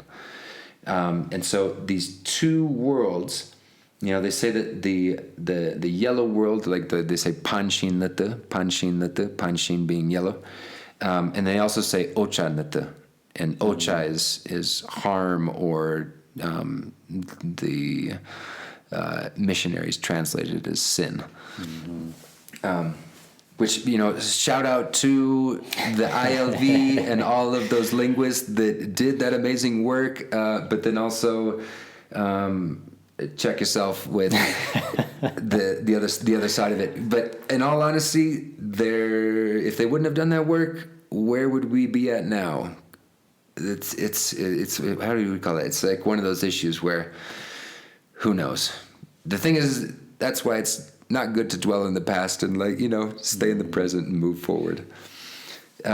So you've got these four worlds, and the way that I've come to see it is that the two upper worlds are actually energies that are all around us, and like they saturate us, and they go all the way down into the soil. Like the same way that you have atmosphere in the soil, you've got ocha nata, panshin nata, and hakun nata all together there. I can go on a little tangent about the panshin nata. So when people are describing this harmful world, sometimes they say panshin nata, the yellow world, and sometimes they say ocha nata, which is like the world of sin. It depends on the person who's saying it, and also the day that they're saying it, because they might say one thing one day and one thing the other day. And what I've come to view is that the panshin nata is actually the division between worlds, where the same way that you have the what do you call it, dusk and dawn and the golden hour, that's panshin, it's yellow, and I can see it as a what do you call that? It's a transition. So it's like a transitional world. And in some descriptions of the panshin nata, they actually talk about it as a transitional world, kind of in the same sense as a purgatory. This idea of, the person wasn't so good with their life, and so something happened and they got stuck in the panshin nata. And, there's different interpretations of this, and of course there's Christian influences over the way that they tell their traditional stories now. It just kind of reminds me in Egypt. I mean, it seems like according to some, but it seems like a lot of their rites and rituals were preparing someone for this death experience, where they actually entered this panshin nata world, which was, the world of evil or sin, but these trials and tribulations that one had to overcome to then reach hakunnata. Yeah, the life-giving good essence of creation, which could be called love, or you could also call it God. Yeah, that's what I've come to learn. Like, what is God? Like, and also like, what is love? Like, I think these are like, like key questions that people have. Like, oh, love. Yeah, what is love? And so, hanging out with the Shipibo Kanibo and learning and picking up garbage, I think I feel good with how I view it, how I see it. It feels good to me. But so you've got this hakun nata that is then this energy, this life-giving good energy, this essence of creation that's all around us as well. And it's like, these are not places that, I don't believe that these are places that you go. These are energies that you connect with. And so, every day you can wake up and connect to either a good energy, a life-giving good energy, or you can connect with, a destructive energy, and ultimately the decision is up to you. There does become it becomes challenging when looking at mental illness and how, someone who can't control what they're like these energies that they're connecting to. But I think that within Shipibo Kanibo tradition and like the way that they view the power of the mind and the power of thinking and the power of thought, and also the interaction between these life-giving good energies that are around us and these destructive energies around us, I think that they have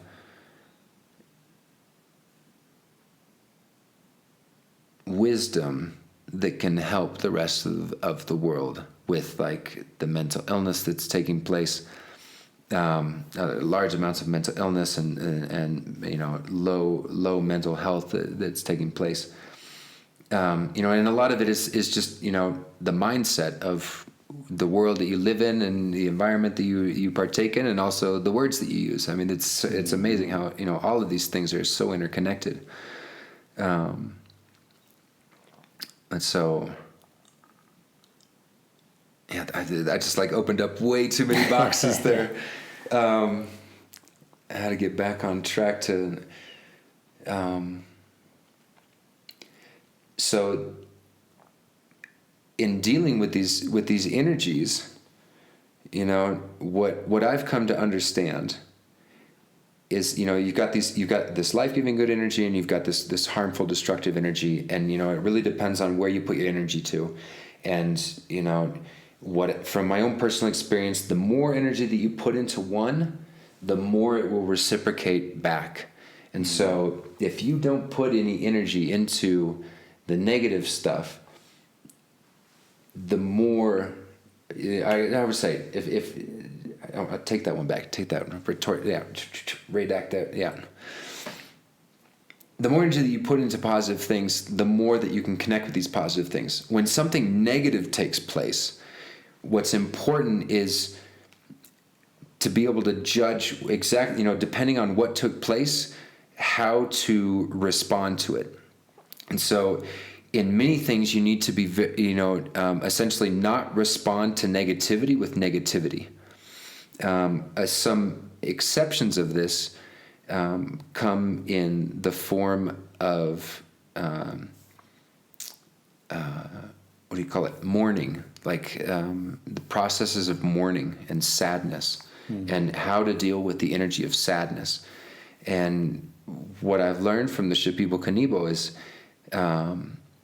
when somebody passes away that you have a strong connection to, I mean, like you love them, you have loved them, and you will always love them, family members, friends, and the sadness that comes to you is so strong, just like any type of strong, harmful energy, it can come in and dominate you to the point that, some people kill themselves over the sadness that they have, or they, it puts them into a deep depression that then lowers, it can be extremely detrimental to their physical health.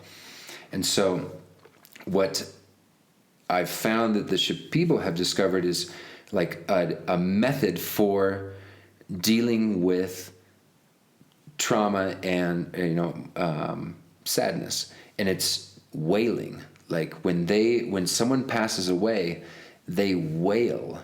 I mean, it's like they let the energy dominate them so much that it actually like drains all of their energy to the point that they might faint, or like they just can't do it anymore. And so and then they'll be to the point just like just with like the limited amount of energy that they have to like really put all of their energy into this, to really fully experience the feeling, like that quote unquote harmful feeling, in a way that allows them to be able to process through it and move on to viewing it in a way that is not harmful to life. And then, it's like you've got this sadness, and so you go through waves of the sadness and like, oh, they're never going to be here again. and like, oh, what am I going to do? And then, you know, the next time around is, I'm so grateful. And then I like all the things that you're grateful for. And it feels that with this traditional method of wailing, it allows that process to take place. You know, and it's not a type of spiritual bypass. You know, it's not ignoring the elephant in the room. It's not ignoring these energies. You know, the thing is recognize those harmful energies. You know, like, you know, they're all like, this message is all about love, but it's not saying ignore these things, because, you know, if you ignore them, like, they could come back and bite you in the butt.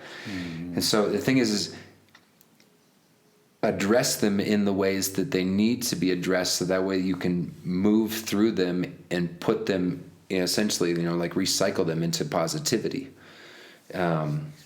And I think, you know, that there's been people that focus a lot on working with trauma and trying to find ways to do that. You know, it's like you work through that trauma so that way you can see.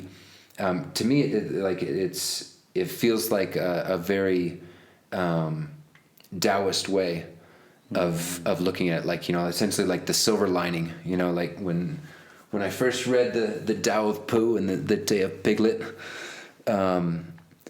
it really resonated with me, and I really like this idea that, you know, like, something bad happens, but, you know, you don't have to get stuck on the fact that it was bad, because there's something that came out of it, you know. And for this can be really difficult for people to hear that have gone through trauma, and trying to say, like, listen, there's something positive that have come out of this experience.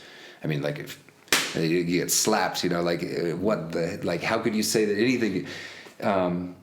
But I remember, like, when I was first connecting with this idea, was this just thinking, like, it actually connected with an article that I was reading. You know, it was some of Gandhi's writings, where he was talking about a thief that was coming to his house and stealing his food from the kitchen. And so, and it kept happening over and over again. And so one day he put all of the things that the thief would steal, that he always stole, and put them at the front of the door. So that way he just had to open the door and it was right there. And this, like, completely mystified the thief, and was like, why did you do this? And it actually caused the thief to talk to him. And so then, in talking to each other, they were able to understand, like, okay, the reason why he was stealing is because he lost his job because of this, you know, like, his wife got sick and he had to stay home and help out with the kids. But it's like, it actually enabled him to communicate and figure out that, you know, like, it actually wasn't an enemy, you know, and you know, we just needed communication to, like, resolve this issue.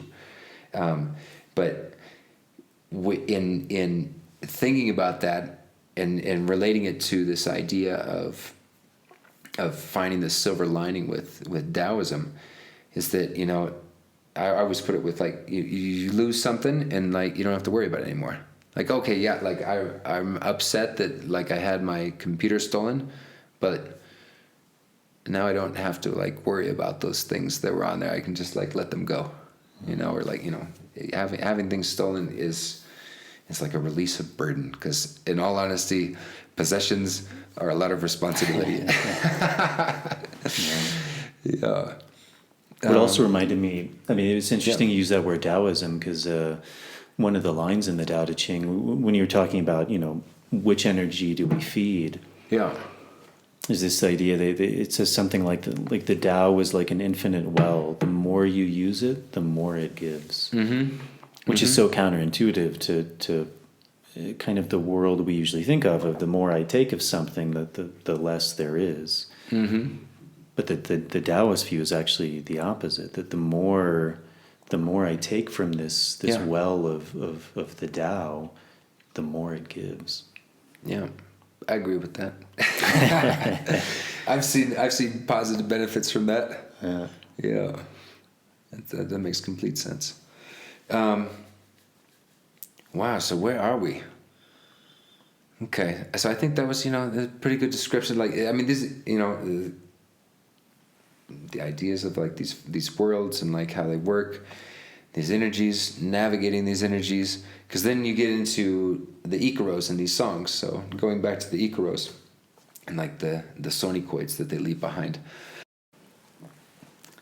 So we're back. We took a quick bathroom break and lit up a mapacho. Yeah. Dietary supplement. Much love to the Romu Rao. It's good stuff. Now let's talk about tobacco a little bit. Yeah, well, the Mawa family has a connection with tobacco, which is something that draws me to them. Okay. Well, so let me tell my story, and then you tell me your story. Does that sound good? We'll do it that way? I'll try to keep mine brief. Yeah. Sorry. So, when in working with Gilberto, he would tell this story about when he and his brothers, like Benjamin, went on their first diet and went and did their first diet. And their very first diet was tobacco. And part of the reasoning for doing a diet of tobacco was to have a solid base of, protective energy that you could then encounter and confront all of these other, harmful energies that are out there. And so the way that they would go about this diet sounds extremely rigorous, where they say that they went into isolation and there was somebody who helped prepare food for them. And they would have to, all of the food that they ate was cooked within a tobacco leaf. And so you've got like really bitter fish. So like they're eating like fish and like, I don't know, plantains, because plantains, like they were probably eating plantains, but the thing is that plantains are an import product to the jungle. They were not there originally. That's right. Yeah. But they might have been eating other things, other tubers that were there. But cooked with the leaf. And so then they would go through a series of ceremonies, and this is, I think it was a 2-year diet of drinking. They would start the ceremony off by drinking a cup of tobacco juice. And then they would, as soon as like the mareación from that lowered, then they would drink a cup of ayahuasca, or what the Shipibo call uni. And then after the uni, the effects of the uni subsided, they would then drink the mapacho again. And so, I mean, this took place, I'm not sure how often they would do this, if this was like once a week, but, it was over the period of I think it was 2 years. And once they finished that, they were doing it with an uncle, like not with their father. And I don't believe that. I mean, within this story, I've never heard that Manuela's father was part of this group, because he was a little bit older than, like quite a few years older than them. And that was her father's Manuel. Mawa. Yeah, you had Manuel and Pascual, and then Arnaldo, actually, yeah, and then Gilberto. And so when they returned home after this diet, the father had them all come out, and he was like, okay, like Benjamin, I think Pascual was there, and Gilberto. And he was like, okay, I want to know how good your diet is, and also how good, like how solid is it? Like how are you going to be moving into the future with this diet? And so he gave them a bowl of that's okay. Yeah, he gave them a bowl of tobacco juice, like tobacco masato. So you've got masato, which is made from yucca or like manioc, and mixed with tobacco. And so they had to drink a big bowl of this, like super, bitter. And so they drank this, and then he gave them, I believe it was, I can't remember if it was 2 or 3 of little peppers, and it might have been the ají charapita, like these little tiny circular peppers that are actually quite tasty for people who like hot spice. And so he had them drink the tobacco juice with masato, and then chew these peppers up and then spit them out onto the ground. Mm-hmm. I don't know if they like had like a tiny little, like dug like a tiny little hole and then covered it back up, but the ceremony took place, and then they waited to see how the plants grew. And so depending upon how the plant grew, it was like a forecast of what would happen within your life as a healer with this diet. Interesting. And when I asked him about whose plant grew the biggest, he was like Benji's, of course, because like everybody's like, come to understand, or come to know that Benjamin is like one of the most gifted healers, and really connected to a lot of different plants, but then made like a really strong connection with like this super sacred plant, which actually like changed the trajectory of like the way that he did his work and the healing that he does. However, he's unfortunately it didn't fully modify the way that he carries himself. And unfortunately he's getting to be pretty old now, and has, from my experience, like has a difficult time like really holding these powerful energies. But Gilberto, like he had mentioned that like his it grew to be about like 2 feet tall, and then it dried up. And so like there was like he was a little bit worried about that, and apparently what his father had said to him was like you're gonna have good abilities, but there's gonna come a point where you're gonna cross this diet, or you're gonna cross another diet, and you're not gonna be able to heal something.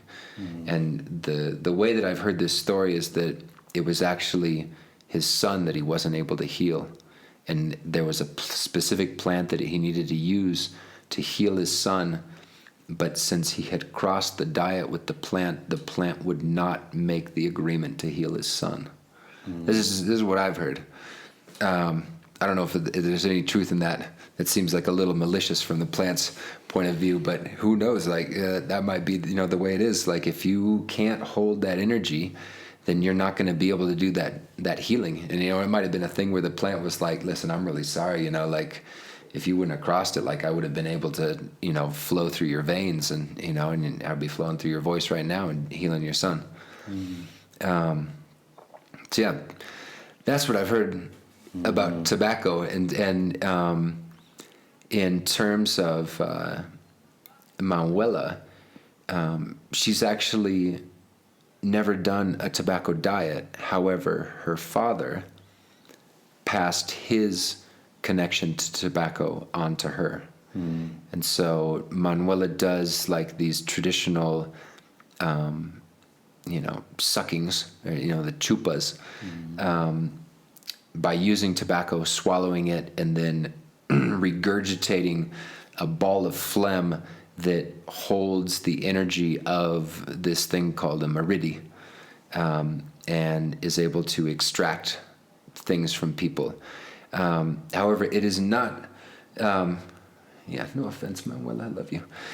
It's not the strongest maridi. It's not the strongest maridi, because there's different levels of it. And when you have, from what I've come to understand, is when somebody passes their diets on to you, like there's a whole niche of people that are like can you pass your diet on to me? Like like looking for shortcuts. Like these it's a spiritual bypass, but like with diet. What I've come to understand is that if you receive it through another person, it is less powerful. Instead of it's a copy. It's a photocopy, and so you still have a lot of the powers of it, but it doesn't have all of the powers. However, Manuela, like she had this passed on to her through her father, and she does have a quite strong maridi that is able to like suck lots of things completely out, and lots to like clear off energy. And so one of my episodes of brujeria that took place with me, I actually had her do a chupa on the area, and she wasn't able to get the root of it out. And what I ultimately had to do, like in learning to work with these energies, is she was able to like clear the energy, like the majority energy off to it, so that way it's like you just like see the root of it, which was like a tiny little worm. And I was able to then sing to it, and I myself, like I've heard that, working with black magic and harm that has been done to you. One of my feelings on this is that you really need to be an active participant in helping take this out. And so I was able to get help to make it manageable, and then I began to sing to it, and like it started to come out. Like, I mean, it's just like it like flowed out, and so when that took place, like it was something that I think that perhaps her father would have been able to suck out completely if he would have done, because he had that connection with the tobacco from his, doing his own diet with it, going through that experience. And what they say about him, and I've heard that there's videos. I've heard that there's actually a video of this, but I haven't seen any of this. They say that his moridi was so good that like he would actually suck out darts and like little worms, and like the way that Manuela describes it is that it's like a little tiny worm, but it's a snake. It's like a miniature snake, and he would actually suck these things out of people and then spit them out, and you could see it when he would spit it out. I don't know about the validity of these stories, but who knows what could have taken place, all those years back. Well, and I think there's always this interesting thing about what we call reality. And I think that's one of the fascinating things about the medicine space is, much in the way we speak about dreams is like in the English language, we'll say like, well, that's just a dream, or you're just dreaming, as if that wasn't real. And yet in that space, that's your reality. That's your consciousness is experiencing whatever it's experiencing in that time and space. And it's the same consciousness that's me experiencing this right now. I mean, that's something I've experienced, is actually that purging of snakes, and but then the next day I look in the purge bucket and it's not there, but it's real in the moment. I've thrown something up solid. I heard it plop into the bowl. Mm-hmm. It wasn't there later. Yeah. But like the way that it came out, it was like a cube. Mm-hmm. Yeah. But yeah, I mean, I think, from my work with tobacco, that seems to be a kind of a similar training. It's usually, like a year training or a 2-year training. Mm-hmm. And drinking, really kind of copious amounts of tobacco, and then all leading up to kind of the final dieta, which is drinking like a very large quantity. And actually, like all of the previous diets are in a way preparing you for that final diet. Yeah. I forgot to add one detail. This concept of the moridi. And so what I've heard, what I understand of with the moridi is that within the diet, while doing the diet, it's a gift that the tobacco gives to you, and it's an energy that lives inside of your stomach. Mm-hmm. And so you actually you summon it by creating the moridi, like this gob of phlegm that they then use as like a filter, because like they then suck this energy, and then it acts as like in my interpretation, like the way that I logically break it down is that it's like a magnet that allows this energy to get stuck to. And so then of course they spit this out.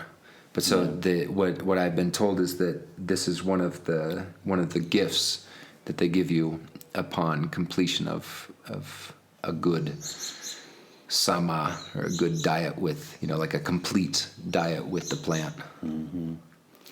Yeah, and my sense is some of that builds up with the constant ingestion of tobacco, and then also with the smoking. Because usually in the diet, you're drinking, but then you can often be, ingesting large quantities of smoke too. And then I also don't know this, and I've actually never asked, my teacher, but I always had a sense that in some of the preparations he was giving me was actually his mariri in that. Yep. And I could taste it and I could feel it. I've heard about this as well. Yeah. Because this is done. I think I haven't heard about. I don't think I've heard about any Shipibo that do it that way, but I wouldn't be surprised. I would not be surprised. Because you've got someone who is a master of it, like who has, like, I don't like that is like an ally of the plant, and they work together, and so they have this energy, and so they share a little of theirs with yours, with you, so that way you can, essentially generate your own. It's almost like a what do they call that? Kind of like a ginger bug, or exactly. a kombucha SCOBY, or what do they call it for making sourdough? Yeah. Yeah, the starter. A starter. So you pass it on, so that way you can then build off of it. But then, of course, I think that there are ways that you can generate this, just through yourself. This is really, going into isolation and really focusing on what you're doing and with the plants, and really having your mind in the right space for it. And then there might be a limit on the type of person that can actually withstand that and hold those spaces.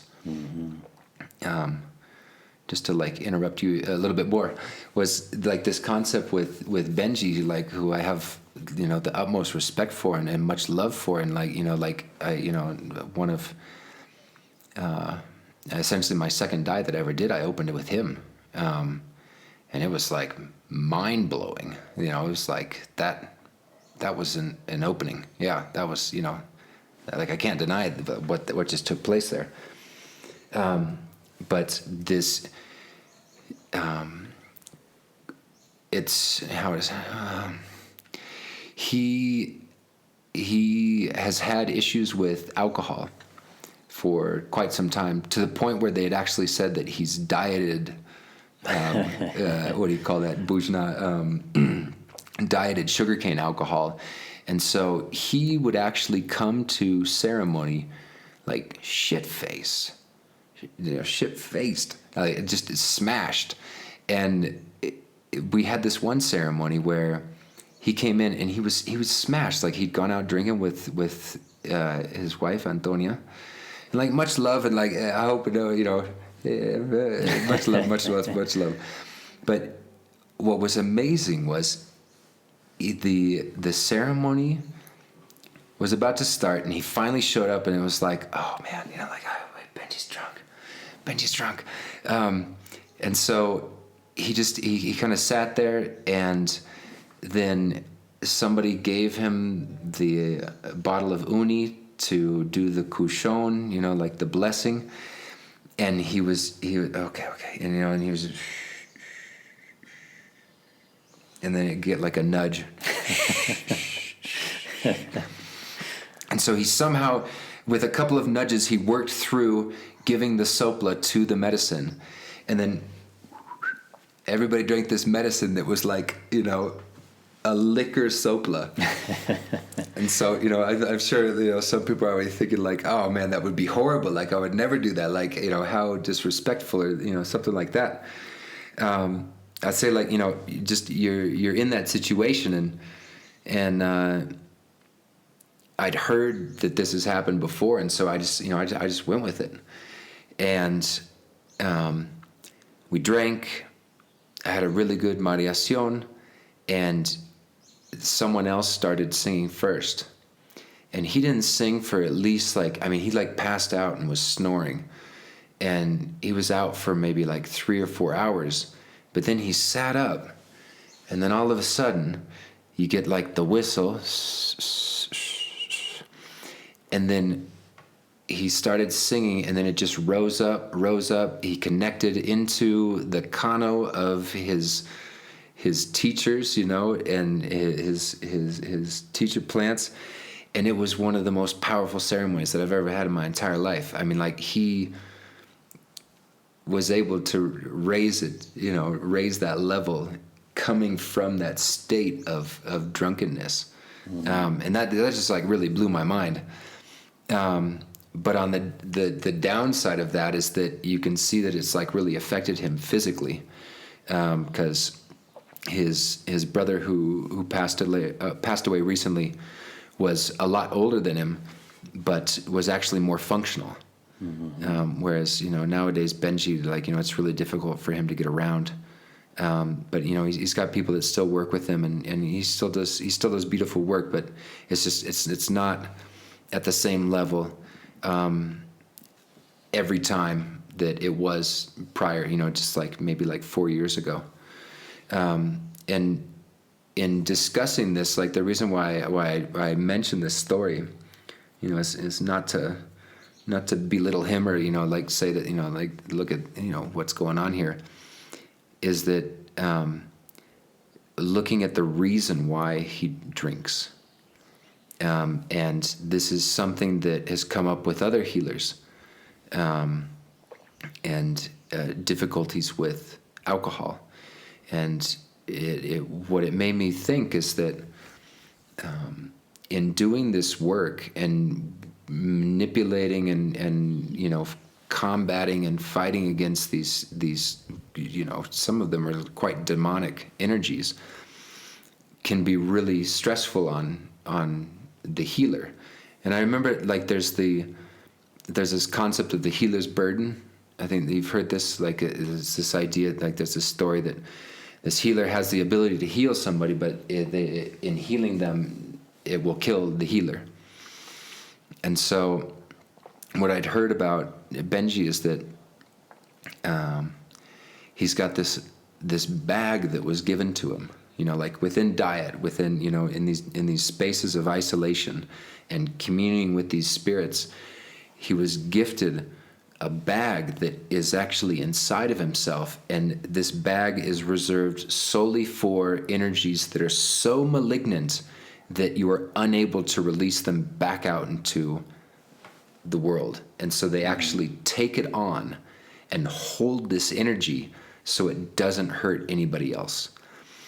And so when I heard about this, it made me think that perhaps the reason why he has been so drawn to drinking is to, like, numb the feeling of the things that he's been holding on to for healing so many people in his life. I mean, like, before he was working with, white folk, he did a lot of healing. And so, like, that's what it made me think about. And it made me think that, maybe some people, they don't have that specific, like, taking on the energies with the bag, but, like, maybe, like, the energies are just, accumulating in other ways, because, oftentimes the healers, like, they'll actually need to take a break and, do more diet, or go and find somebody that can actually sing to them and help clear off energies, sticky energies that they've helped clear away, but then, like, ended up sticking to them. Also, like, I've seen in ceremonies that oftentimes healers will have an apprentice that once the healer has finished the rounds, and doing all the work, the apprentice comes and actually does a massage on the healer to help, liberate these energies that they picked up during the ceremony. Mm-hmm. So, I mean, it's difficult to witness, alcohol abuse amongst healers, especially, like, ones who do really, really amazing work. But yeah, it happens. But who knows? How's my idea? Does it sound feasible? I think all of that is true. I mean, there's that healer's burden, and it's, I mean, even when you were talking about dieting, I think a lot of people have, like, very romantic ideas about dieting, and romantic ideas about being a curandero or a healer, but at the end of the day, it's really difficult. It's not I mean, it can be fun, I guess, but a lot of it is. I interviewed a guy from the the Lopez Sanchez family in Merigo the other day, and he dieted for like 6 years continuously, and he didn't sleep with his wife. And that's a sacrifice. And I think those things in the end they take a toll. It's a certain sacrifice, and and then I think some things like alcohol or even coffee. I mean, I find myself in the jungle drinking coffee because it's like this little pleasure. Yeah. It's not outside a diet. Yeah. But it has an effect, right? And like anything, and I think alcohol is a similar thing. It's like there can be a relief, or like, oh, like I've done my work, now I can have a drink. I mean, everyone does this almost. Someone has a hard day at work and they go home and it's like, oh, this is a relief. Mm-hmm. But yeah, I think some healers, that their burden is very heavy, and so they're looking for something to kind of relieve that in a way. Yeah. But like everything, there's a good and a bad. There's an effect and a adverse effect, and then the other thing is at the end of the day, a curandero is a person, and people are complex. People they have their own ideas of what's good and what's bad and what's right and what's wrong, and how do they maintain themselves to do work, and it's. Yeah, I mean, even like a Western medical doctor. I mean, there's amazing doctors who maybe in their personal lives, don't always make the best choices, and and sometimes maybe even aren't that good people. I have a difficult time trusting an obese doctor. I also said the same thing for lawyers. You can't trust an obese lawyer. Yeah. Yeah, and I mean, it's something that I actually have a lot of respect for. My main teacher is that he's very disciplined, and there's a real integrity there, and I think that's a very difficult line to hold. I think, especially probably as yourself and others begin to do this work. I mean, as you said, like every action we take, every thought we have, we can go down the road of good or we can go down the road of bad. And, when you're working, it's then not just you, but it's also the person you're working with, the interactions of those, And then a lot of curanderos, they end up becoming like a support group for their family or their community. Yeah. So there's that added burden. Yeah. Oh. And it's stressful. It's stressful, and money management, and absolutely. Yeah, it gets really difficult. And maintaining that integrity, like in every action and every thought, it's difficult, to say the least. And yeah. See, a lot of this work is like how I mentioned that it's a change of mindset and a change of how you live your life, and those changes can be really difficult. And you can get messages like, listen, this is the way that, you ought to live. But following that can be really, really challenging. You can be wanting, I really want to focus on this. However, old patterns can be really, really difficult to shake off. And then just trying to remain in that, that space, like that hakun nutta space at all times, it can be really, really difficult. I still have lots of challenges with that. Absolutely. And that's another interesting thing. I think, often a lot of the Shipibo I know talk about really well, which is that the deeper one goes into this process, the more pruebas there are, the more tests there are. Yep. And the tests become harder, more challenging. Yep. It's a lot of times like guests when they come to the temple, they'll ask that question, like, oh, you've been working with these medicines so long, it must be really easy now. And like, actually it's the opposite, like the profundity, the weight, the heaviness,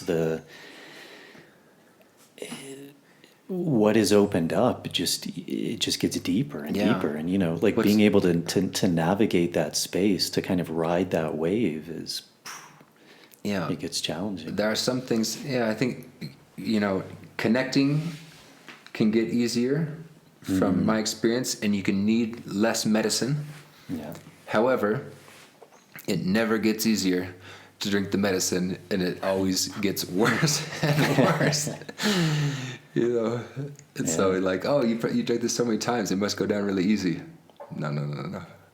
Well, that's one thing where working with tobacco has helped, because after drinking tobacco, like the taste of ayahuasca, it's not so bad. Yeah. Like I myself personally, with like the taste of aya, like I just I take it and just sit with it. Like I don't wash my mouth out. I just I try to swallow as much as I can before spitting.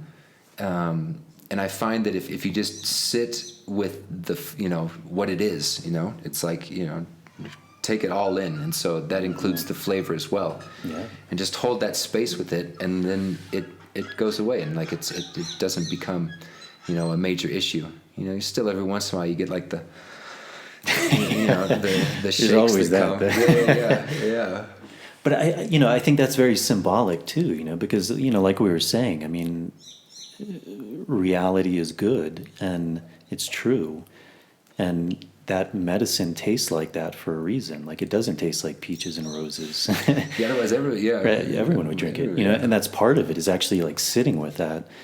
But I think when we sit with that, then actually the heaviness of it, as you said, it begins to go away, because it's just like, well, this is what it is, But when the mind starts saying, oh, this is the worst thing, and trying to fight it and drinking water and it in a way makes it worse. Yeah, I think it counteracts the activity, and could actually lead to not having such a good ceremony, because like it put you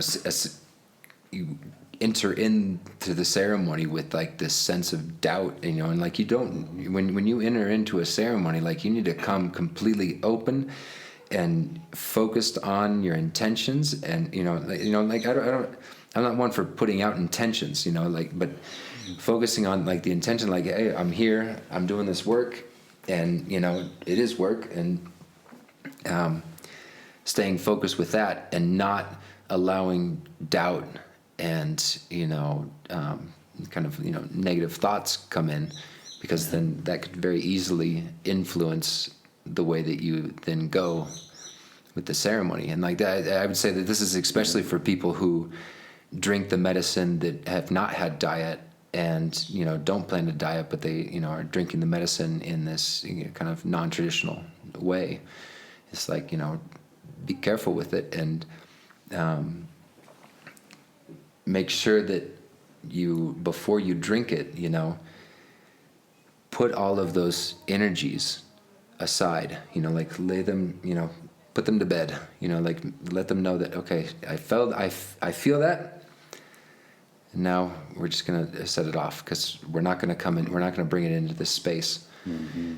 And when you take your medicine, like this is for anybody taking it, like my view is that they should really do a similar prayer, or the sopla, or like the blessing that is done to the bottle, or like to any medicine that is administered by a Shipibo, that they call the kushon, which is oftentimes just with the breath, but traditionally was done by actually singing. Like you would actually sing to your medicine before you drank it, and like actually put those sonicoids, with like the added, with added strength, because you still have, with the breath, you've got some sound there. But I think that everybody should put that in there before they drink. Another way that people do that is they'll actually like talk to it, and just like say a little something to it, and just you've got your own way of connecting with it, and like letting it know that you're going to be ingesting it, and that you're going to be hopefully making a communion for the purpose of bettering yourself and bettering other people. Another thing that I could put out as a suggestion to people who drink that are outside of diet, but then also within diet, these suggestions come from Manuel is sit up, don't lay down. I guess you have to be careful with that, because I know that in laying down, like I've gone to interesting places, and you can explore different realms with that. However, the way that Manuela looks at it is that if you lay down, harmful energies can come and stick to you, or attach to you, and then manipulate the visions that you have, and then create really dark, demonic visions. And so she says, like, the way to avoid, having essentially a bad trip, is sit up and sing. Because, traditionally the people who drank the medicine were singing. They weren't just remaining silent. And when you sing, you're actually doing a projection of your voice that is actually pushing away any harmful energies from coming in and affecting your field, and so like affecting your vision. There's lots of different energies that can come in that can manipulate the way that you say things, otherwise can completely cut off the vision that you're having. And you'll just go into something, and then all of a sudden it just all goes black, and then now you're no longer connected to whatever world it is that opened up for you, because be it the world of uni, or the world of tobacco, or the world of Chiricsanango or Bobinsana. And so the way to protect yourself from this is by sitting up and singing. Mm-hmm. And then, of course, you got to sing if you want to learn, because, the way that they do this work is through singing. And how do you learn songs? You sing them. That was something I was going to ask you. I remember I spent some time with the Matses, and I think their language is Panoan. Is that a same family as the Shipibo? Mm-hmm. And it was really fascinating, because I remember walking back at night one time, and I passed this tambo, this little hut, and there was a woman in there, a mother, and she wasn't a curandera, but she was singing this like a lullaby to her child, so he or she could sleep. And I just remember thinking, like, it sounded just like an Icaro, like it was beautiful. Yeah. But I remember it really kind of made me think that for one, as a Shipibo person sitting, they speak Shipibo, so they understand the words, they understand the song. But then also they've grown up with these songs, like you said, there's a certain class of songs that you would sing in daytime ceremonies, mm-hmm. or certain festivals. So what has that experience been like for you? Because obviously you're not Shipibo, but you've learned Shipibo. So what is that experience like for you? And then also maybe three parts, like for you, for what you've seen with Shipibo, how they're learning song. And then obviously you're working now with a lot of non-Shipibo people coming to Diet, and what do you see as their process of learning song? Or are there similarities, or are there differences? Because I think probably a lot of people listening, they've worked with plant medicine, they're familiar with Icaros, yeah. But there's still, it's kind of mysterious how one actually begins to sing. Yeah. Okay.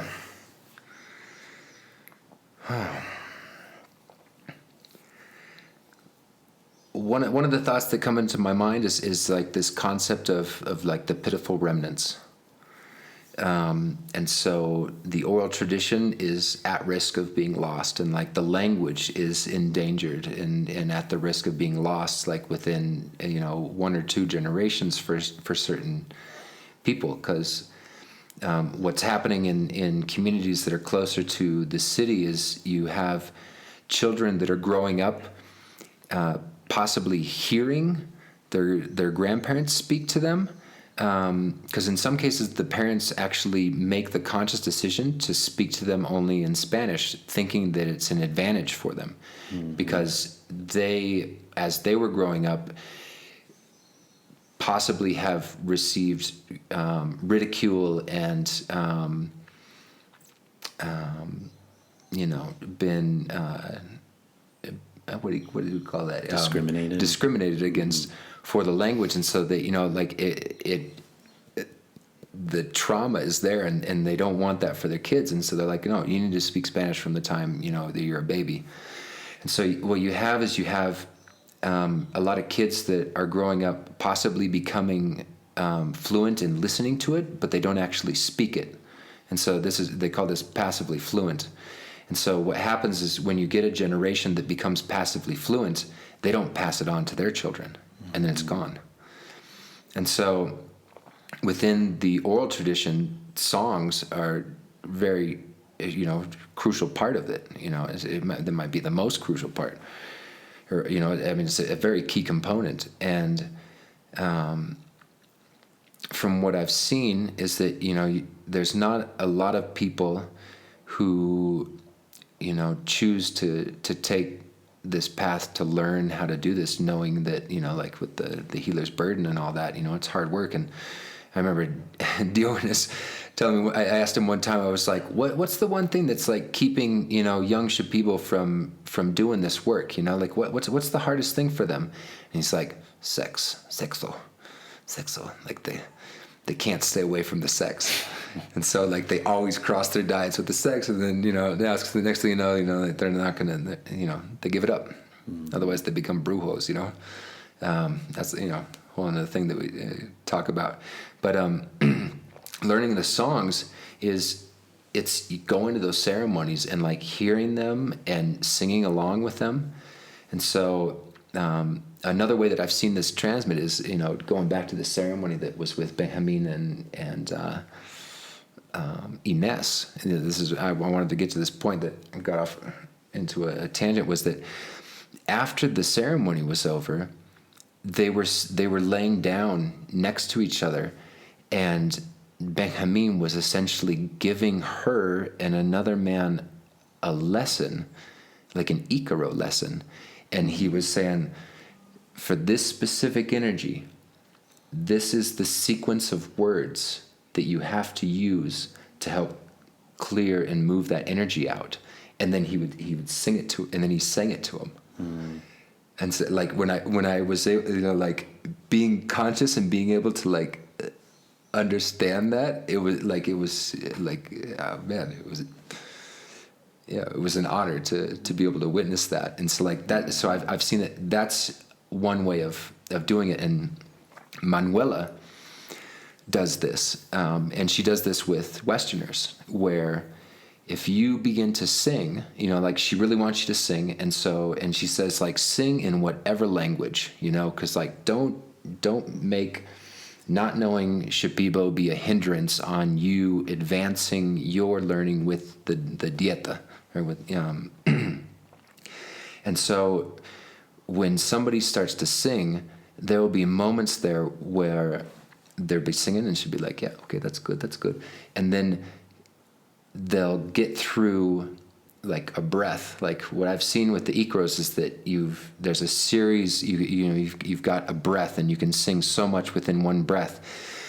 Then you take another breath, and then you start with the next lines. And so what Manuela does is she sits there. This is after she's gone and sang to everybody, and she sits there in the middle and she's listening to people sing, practice. And so she'll start telling lines to people as they're taking that breath, and then they sing it back.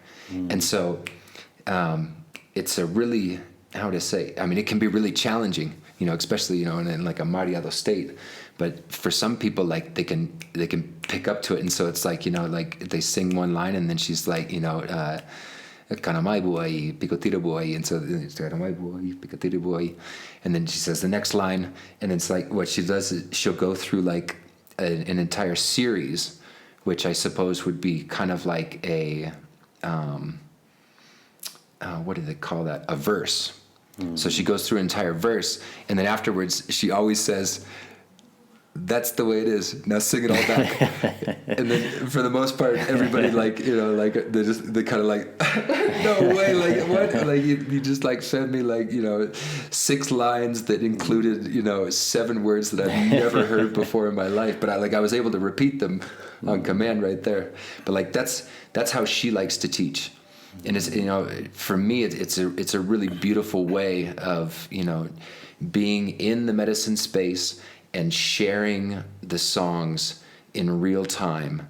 And I think, it's absolutely beautiful.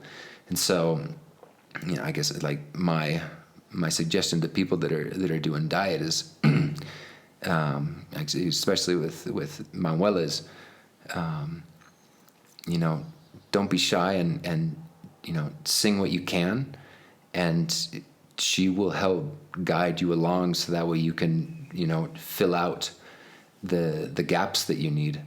And what I think is important in learning Icaros, it's not like here's a song, like here's the lyrics, like you sing it verbatim. In Icaros, really, it's an organic, flowing creation that oftentimes is, when it becomes, like my view on it is when it becomes like a true Icaro, you're not guiding it, and you actually become somewhat unconscious of what's being said, but you're just a vessel for this energy to come through, and the words just flow. However, it feels, my opinion is that you, in order to get into that space, at least with Shipibo, in singing Shipibo, is that you need to have a background in studying these different words, knowing what they mean, and knowing like certain successions of phrases that you put together for like, doing a cleanse, or for, preparing a person for the cleanse, and so, touching all the individual things that, be, the mind, body, and spirit, and the diet, and, and going through those, essentially they seem like recipes, it's like, this is a standard, succession for, opening up the ayahuasca, the mareación with the ayahuasca. And so you want to hit all of these important things. However, you can do it differently than, what's written down on the paper. And then as you're singing, you're going to come encounter things that are not going to be what like the piece of paper says. And so you're actually going to go back to, doing more cleansing, or you're going to go back to calling on your plant spirit allies to come and help with this, to really open up that connection. Because, maybe in working on that energy, you find that, actually like I'm having a really difficult time with it. And so, maybe your connection with your plant spirit allies is not as strong as it could be, to actually, so that way they're doing more of that work for you. Mm-hmm. And so for myself personally, one of the things that, let me think about this, in my method of learning the language and learning how an Icaro works, is that I take like a really, what would be the word for it? I take an approach where in my learning space, like, like I don't think about this. I don't sing to anybody, I'm just, this is all learning. And for the most part, like, my intention with doing diet is for my own personal well-being, and then being able to provide help for my family, and so in learning this, like, I really want to make sure that I'm learning it. And what I've been doing recently, which, in all sense, like, I haven't been doing much with the quarantine and all this good stuff, but I'll actually sing one word and like sing it over and over to really feel the energy of it and like really come to an understanding of how when you say those phonemes, those sounds, how it actually does what you're asking of it. Mm-hmm. And so I've been, like that's been part of the process of learning to sing Ikaros, is like really understanding like when you sing Soa, how is it that, like really being able to connect with the sounds of it, so that way when you're singing it, that like with certain sections of the sound, it's like here, put more emphasis here, like with like the choro, like the cutting into and untangling. And so the ch, and I think that it can be really helpful for, it's helpful for myself, but everybody has a different way of learning.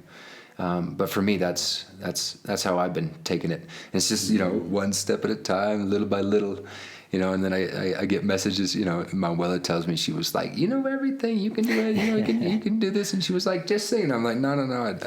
I know where I'm at, and like, I'm taking my time. Well, respect is a big thing. Yeah. I mean, it's, because it is, to be a doctor, a doctor's assistant, it's a big responsibility, and it's, I think that's a beautiful way of going about it, and at the same time, really honoring the lineage of where it came from, and because if you're working with a highly skilled doctor, why not support them? Yeah. Well, one thing to add with that, like this is something that came up was, this concept of dieting multiple plants, possibly dieting multiple plants at a time, or like, I'm coming to Peru for 3 months, so I want to do a month of this, a month of this, and a month of this. The way that Manuela feels about it is that you should initiate a diet with only one plant at a time, and you do that diet until you have a good connection with it and have initiated the learning process with it. Mm-hmm. and not do 2 weeks of this, and then I'm going to throw in this plant, and then I'm going to do this plant, or I'm going to this place, they're going to give me like 17 plants all at once. And it's like, who are you talking to, and so this is one of the things that she's really I was like strict about. It's like really get good with one, and like the minimum amount of time, and that she says is 1 month. But I know that this answer is coming from modern pressures of knowing that there's people that come and like they want to do multiple, they want to do a lot, because like what she says about, for instance, Chiricsanango is that that's 3 months. And so like if you're gonna start initiate something with Chiricsanango, like you should really wait 3 months before opening up another diet, so that way you really take that time to really understand and fully be able to integrate Chiricsanango into your medicine, and and so another point that she makes about these kind of mixing of energies is with lineages. And she says, if you go and do a diet with one lineage, you should really work towards understanding and really coming to like a deep understanding of how that lineage works, and how they do their ceremonies, and really learn it fully before moving on to another lineage. Because it seems that what can take place if you move between different families quickly is that the work that you've done with the first one can easily be muddled or kind of like void by initiating this new tradition with another family, especially if you're like adding another plant, And so I have no doubts that maybe there's some people that, can say, hey, I can manage these energies, like I can do this, but, deep down, like I feel, what Manuela says, there's a lot of wisdom in that and a lot of truth. And it seems to me that that's, it would be the safest way to move forward, and also like the most beneficial for you, because would you rather have an extremely good connection with a plant that is going to be an ally to you and be able to help you heal yourself and you heal others really, really well over the course of 3 months? Or do you want to have, yourself and 3 plants that you have a difficult time navigating because you haven't fully figured out what's going on with them? So what's better, having 1 plant that you can do really good work with, or 3 plants that you might, you're not sure if you can do good work? Mm-hmm. Yeah, like we were talking about at lunch the other day. There's a saying in martial arts, and I'll use the example of jiu-jitsu, but it's the idea of don't fear a man who's practiced 1,000 moves 1 time. Fear the man that's practiced 1 move 1,000 times. That's it. That's it. That's it. Yeah. So you want a good diet? Like, do that diet until you'll know when it's ready to move, when you're ready to move on. Mm-hmm. And it's dieting is a very personal process, and people coming into it, especially Westerners, like they need to come into it fully prepared and like know what they're getting into. And, it's difficult for Westerners to do that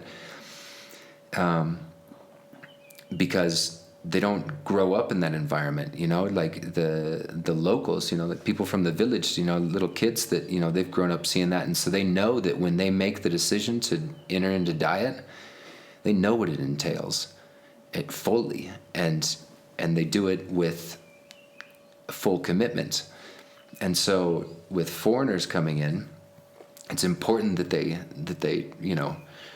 research this stuff and talk to people that have done diet and look for concrete answers and not just, oh, it was great, it can be really difficult, but yeah, it was, you need to hear details. You need to know that, these people have had connections, and that the connections that they've made have led to, their own personal healing, or, that they've, learned something from it and continuing to work with them. And not just like, oh yeah, like a couple of years ago I did, a 1 month diet of this, but, I don't really feel that plan anymore. And like the thing is that when you initiate a diet, it's a lifelong commitment, and it's like you're doing it for life, and you need to keep that relationship open. It's a constantly ongoing discussion. What else was it? And so with these plants, like, what I've noticed is that if you ignore them, like they'll feel like you have to be careful with some plants, because some plants can be really, can get upset with you and can really mess you up. And, you have to be really careful with, plants that especially like come in and, reinforce your central nervous system. And, you upset that plant, like the work that it's done, it'll just pull itself out. And so, it's like, I use the example of, like a tent, and you've got tent poles, and over life, your tent poles start to break down a little bit. And so then you do a diet, let's say like a healing diet, not so much a learning diet to become a healer, but do a diet to heal yourself with this plant. If you don't follow the dietary restrictions on that plant will pull its help out. Like its energy comes in, and it creates new tent poles for your tent. And so if you upset this plant, it'll just pull those extra poles that it put in. And like the thing is that your tent was already about to collapse because it had all this stuff. And then you did this diet, and now you've been able to put more weight on your shoulders and more weight on top of the tent. And it, you upset that plant, it pulls its tent pole out and like it collapses. And like, this is where you get into this concept that they say you have to be careful with diet, because if you cross your diet, you break your diet, you can die. And, I firmly believe this, and, there's certain plants that are more dangerous than others, and like one of these that are quite dangerous is Chiricsanango, because of the work that it can do. And so you have to respect that plant a lot, because you don't want to get a treatment from it and then think like, oh, I'm fine, and then go off to the discotheque and the next thing you know, like you're broken down and you don't know what to do. Mm-hmm. Oh. Yeah, man. Well, hey, I think we are over 4 hours. Yeah. Is there anything else you want to, I mean, we can probably do a whole nother episode. Yeah, well, there was something in there that, like, I know that I was moving on to it, and then there was a tangent that I took, because there's tangents everywhere. This is the thing, like everything's integrated, and so getting a complete picture is really, really challenging. Yeah. But I mean, this work is really helpful in that, and like the way that the uni, the ayahuasca, come in and help open up those pathways in your brain that have existed for thousands of years. We just don't access them. Can be really helpful to like see how everything is so connected. Mm-hmm. And like you had mentioned this thing, like with the receptors, like this is getting into like the stoned ape theory, with Terence McKenna, essentially evolving as beings that consumed entheogens. And so we have this receptor for it. And yeah, like, how did that come about? Because, for some animals, they can consume these things and they don't feel any effects because they don't have those established receptors in their brain. Mm-hmm. Yeah. Amazing stuff. I mean, the more I kind of experience or ponder it, I think this kind of work was really, it was not only at the essence of all religion and spirituality, it was religion and spirituality. It was... Oh, yeah.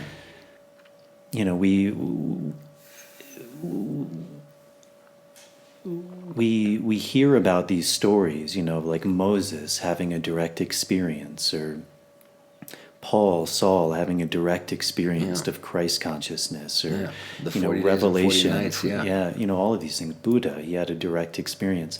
Sitting with the tree. Sitting under the tree. Yeah. Going through every layer of his mind. Yeah. I mean, this was what was said was, like the story that I've heard of, like the very first Shipibo or Konibo who did a diet was many, many, many years ago, and they just went and sat under the tree, like the Buddha. Yeah. And you just wait until you make that connection, you have the communication, and then they let you know what you need to do in order to maintain that connection. Mm-hmm. And this is where, the dietary restrictions come into place. Yeah. Yeah, and I think it's a fascinating time, because I think this work is really getting out into the world, and people are rediscovering that. And, I think for a lot of people, in the way we live, we've gotten removed from spirit, from source. There's kind of this sense of knowing that, as long as I have all of this stuff and I do all of these things, I'll be happy. And as you mentioned, I mean, there is a mental health, whatever word you want to use, epidemic, but something is happening where, there's these increasing rates of anxiety, of depression. I mean, you see something like the pandemic even just exacerbating those. And, but my friend Tanya said it really well when I interviewed her the other day.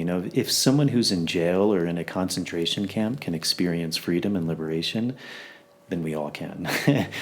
So even these things like a pandemic, while they have very real consequences, I think it's really just almost like the medicine. It's heightening our senses to show us like where we're actually lacking. And if all of my identity is wrapped up in my job and this, but I don't have this connection. I don't have something that's actually keeping me grounded and happy and, seeing that there's meaning in things, then life begins to lose its spark, its essence, and I think that's one of the really amazing things about this work is it begins to, even as that like tent analogy you used, it begins to like prop back up the tent, begins to give it poles again, so that one can begin to live their life, like to find that internal strength, to find that the goodness, to push away all of the, because we can look at so many things in a negative manner, everything you can, and again, all you have to do is look at Facebook and you'll see, but where's my happiness, where's my connection, and where do I draw strength from? And I think, this work is really amazing at doing that. And I think you're a really amazing example of that. I mean, I really have a lot of respect for you and the path you've taken and the dedication. And, even as you said, like, picking up shit,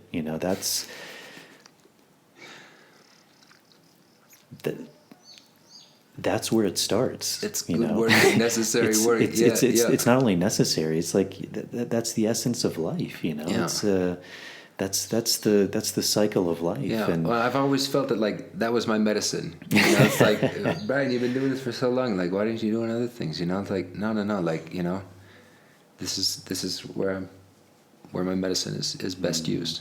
Yeah, and really, man, just your dedication, your passion, your respect for the Shipibo and cultures, and I mean, we didn't even talk about this project you've done, which is basically redoing the Shipibo dictionary and bringing it to light, and so I guess maybe next time we'll talk about that. But I have a lot of respect for you, man, and and I think your work with Manuela is amazing. And as I've said, one of these days I'd love to come and join and partake in that, because I think there's a real strength in that lineage. So beautiful. If people want to reach out to Alianza or to work with you and Manuela, how would they go about doing that? Well, I guess like the best way to contact us is through noyanete.com. Mm-hmm. noyanete.com, and so like you can send an email there. You can see a little bit about the diets that we do.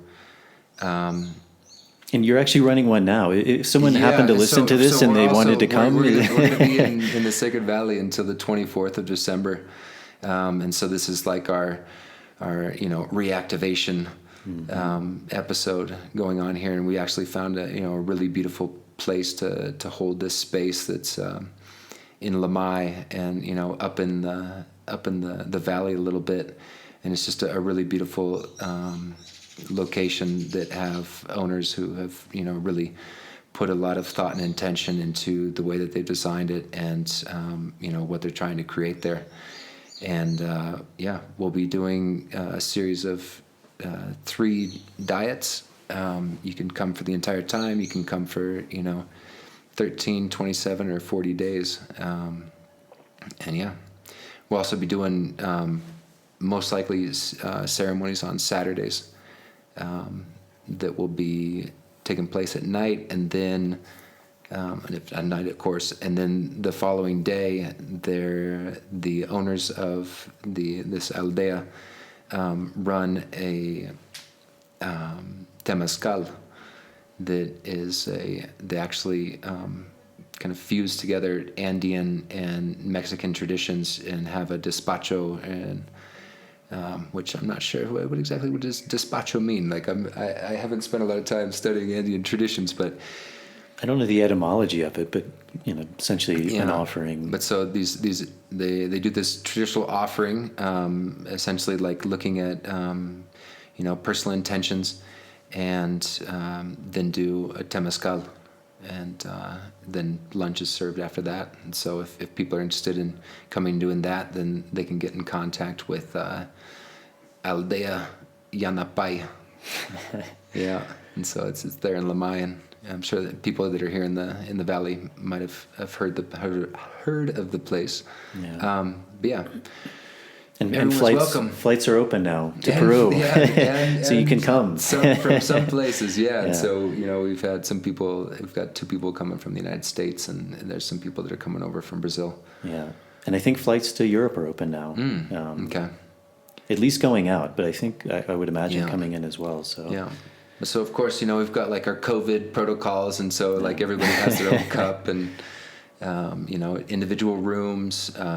Most of them have a private bathroom, because key component of the diet is isolation, and so aside from being in isolation and being in ceremony, then we'll also be going over Shipibo Kanibo culture and language, and learning some of that vocabulary, so that way they can create their own ikaros.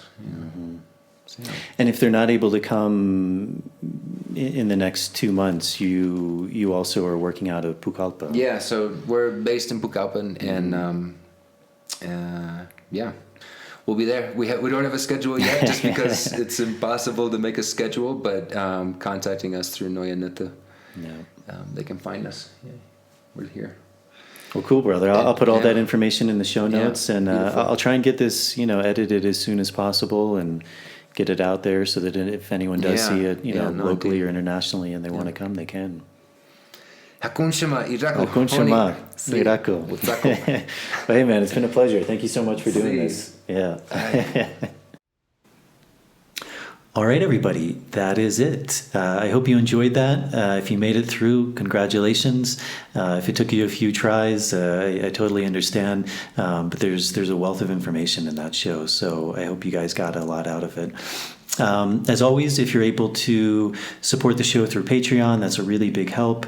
Also, direct donation is available through PayPal. And if you're able to support the show through subscribing, leaving a rating and a review, that's a really big help.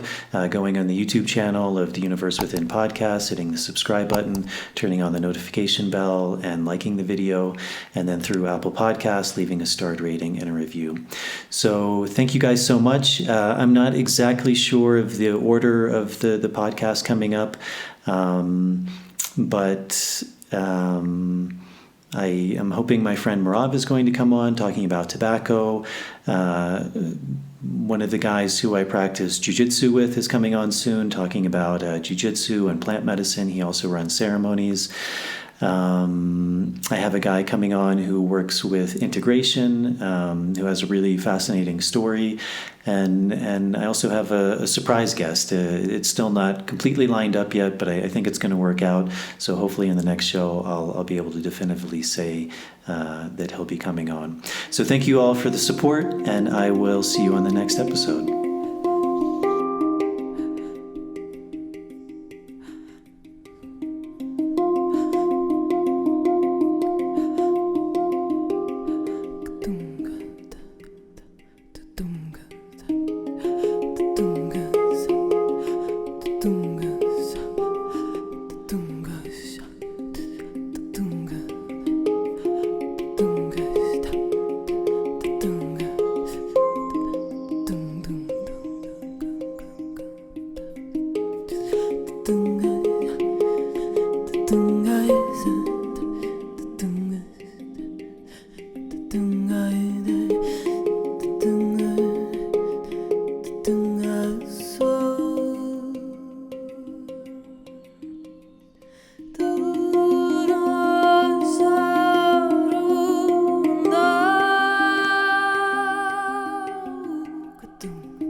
Doom.